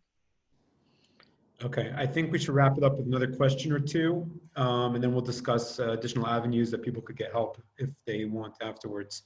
Okay. Can you discuss what's included in the Blue Sky Bio fully guided kit besides the actual drills? Sure. So fully guided kit is going to have, let's go to the Biomax one. It's going to have, of course, all your drills, and then it's going to have the guided drivers, and it's going to have one in the long and the short. So these are your guided drivers. The long one you would use in cases where you've had to scoot your guide tube up because maybe it's a deep placement or something. So that's a variable height driver. It's going to have your ratchet. It's going to have a cover screw because the way that you control the height of that variable height driver is by just, there's 3 holes in the side of it and you screw that cover screw in and that makes it bottom out at different levels. It's going to have your 048 hex drivers, short and long, some parallel pins, a thumb knob, the case. It's going to have the bone flattening drill, and that is about it, if I'm not mistaken. There's other stuff that you can buy here, like a Lindemann drill, Lance drill, Trefine, but these are not included in that kit. Those are things you could buy individually. Okay, if you're using a CBCT scanner to scan a model or an impression, which type of material should those models or impressions be made out of? Any standard stone is going to work just fine. On PVS, I found it to work best on medium to heavy body. It's the platinum in PVS that is actually showing up on a cone beam. And I don't know if it's because light body has less platinum, but I had tougher results getting it to show up properly when I used light body. So just stick to a medium or a heavy body. I used Genie PVS. That was the brand I used. It's a good, cheap PVS that I used for everything. And it worked great. And then the stone, any stone is going to work. The only thing I would say is be consistent on, you know, if today you scanned a stone model wet, then tomorrow, you know, the settings are going to be the same if you scan it wet. But if you scan it dry, you know, it's going to render differently. So just be consistent with how you're scanning stuff. Always use the same settings. I usually use the adult standard setting, and I would scan dry stone models and then just medium to heavy body PVS impressions. And if I had to choose between those two, I like scanning stone models better than PVS impressions. It's less finicky and requires less user input. Okay, do you recommend a radiologist report? Only if you got something there that you're not sure what's going on. I mean, if there's something concerning there, by all means do it. But as a matter of routine, no. I can count on one hand out of a few thousand scans the number of people I had to refer out. you know, when you need them, great. But I don't think it's necessary for every single scan. But this is also another case to not go with the huge field of view machines, because when you start picking up the base of the skull and the brain and all, I don't know what's going on up there. I'm a dentist, you know, so I don't want to have to be responsible for that. And I feel like I would have sent out a lot more radiology reports had I had a full, you know, huge field of view. So 10 to 12 millimeters, that's all this anatomy, and you know all that stuff. I mean, in all likelihood, you're picking up the same anatomy on a pan. So if you're not sending your pans routinely to a radiologist to read, I don't think you should probably have to do it with your cone beams either. But if it makes you feel better when you're starting out, go for it. I know very few people that after they've had it for a year ever do one of those unless there's a specific concern. They are available on LabPronto. Yes. If you are doing a report. Okay, last question, and this kind of will lead into the wrap up. Excluding the ability to attend the postgraduate residency program, where would you recommend a general dentist receive further surgery training to be able to accomplish complex implant surgeries you're performing? Okay, so complex cases. You know, there's quite a few courses out there. There's, you know, Justin Moody's Implant Pathways is a good one. Any of the AGD Maxi courses are good. Mike Picos courses. Myself and Danny Doming are actually currently working on a live surgery full arch course, but I don't have dates or anything for that yet. But we're focused on trying to do full arch guided, which not many people are doing right now. Virgil Mangalo, his implant seminars are excellent. He's got kind of a basic and an advanced course. So the courses are out there. Unfortunately, a lot of them require travel outside of the US, because really there's only about 3 states that are fairly lenient with allowing out-of-state doctors to come in and practice under their license in that state. Alabama, Arizona, and North Carolina, I believe. So most of those type courses in the US you're going to find in those 3 states. The SERP courses from Mike McCracken and Ben Kellum down at the Foundry in Birmingham, Alabama. Those are all good options that I would suggest looking into. Okay, let's discuss some additional educational sources available for people that want to learn more about the software, learn more about Blue Sky Bio products. So first of all, we have the Blue Sky Bio user group on Facebook. It's very active. There are a lot of excellent clinicians who are very generous with their time, provide feedback. Of course, Blue Sky Bio monitors the group as well. So we'll provide support regarding the software, regarding our products, regarding questions that you have. If you have a clinical case and you want to get advice on, you could post there and get the comments and feedback from there as well. There's Cory's website, obviously, with tons of information and videos available and course information. His YouTube channel, Blue Sky Plan website has tremendous amount of information created by educators, videos, tutorials on all the different modules in the software, how to use the software. There are clinical videos as well. On the website as well, there's the webinar schedule, blueskyplan.com/webinars 2020. We have a webinar pretty much every day for the next while. All the webinars are being recorded, so if you missed a past one and you want additional education, then the recordings are there. The case data is being included in the recordings as well. And there's a short 10-question multiple choice quiz. So if you watch the recording, take the quiz, then we could send you the CE credit for that. Did I leave anything out? Anything to add there, Cory? Nope, I think you're good.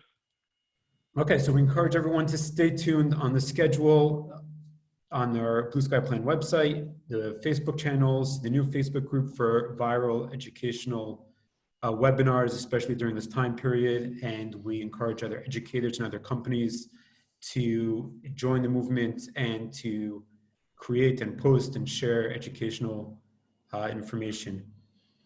The CE credit will be sent, as I mentioned earlier, within around 2 weeks to your email account, and everything's being recorded, so it'll be available online as well.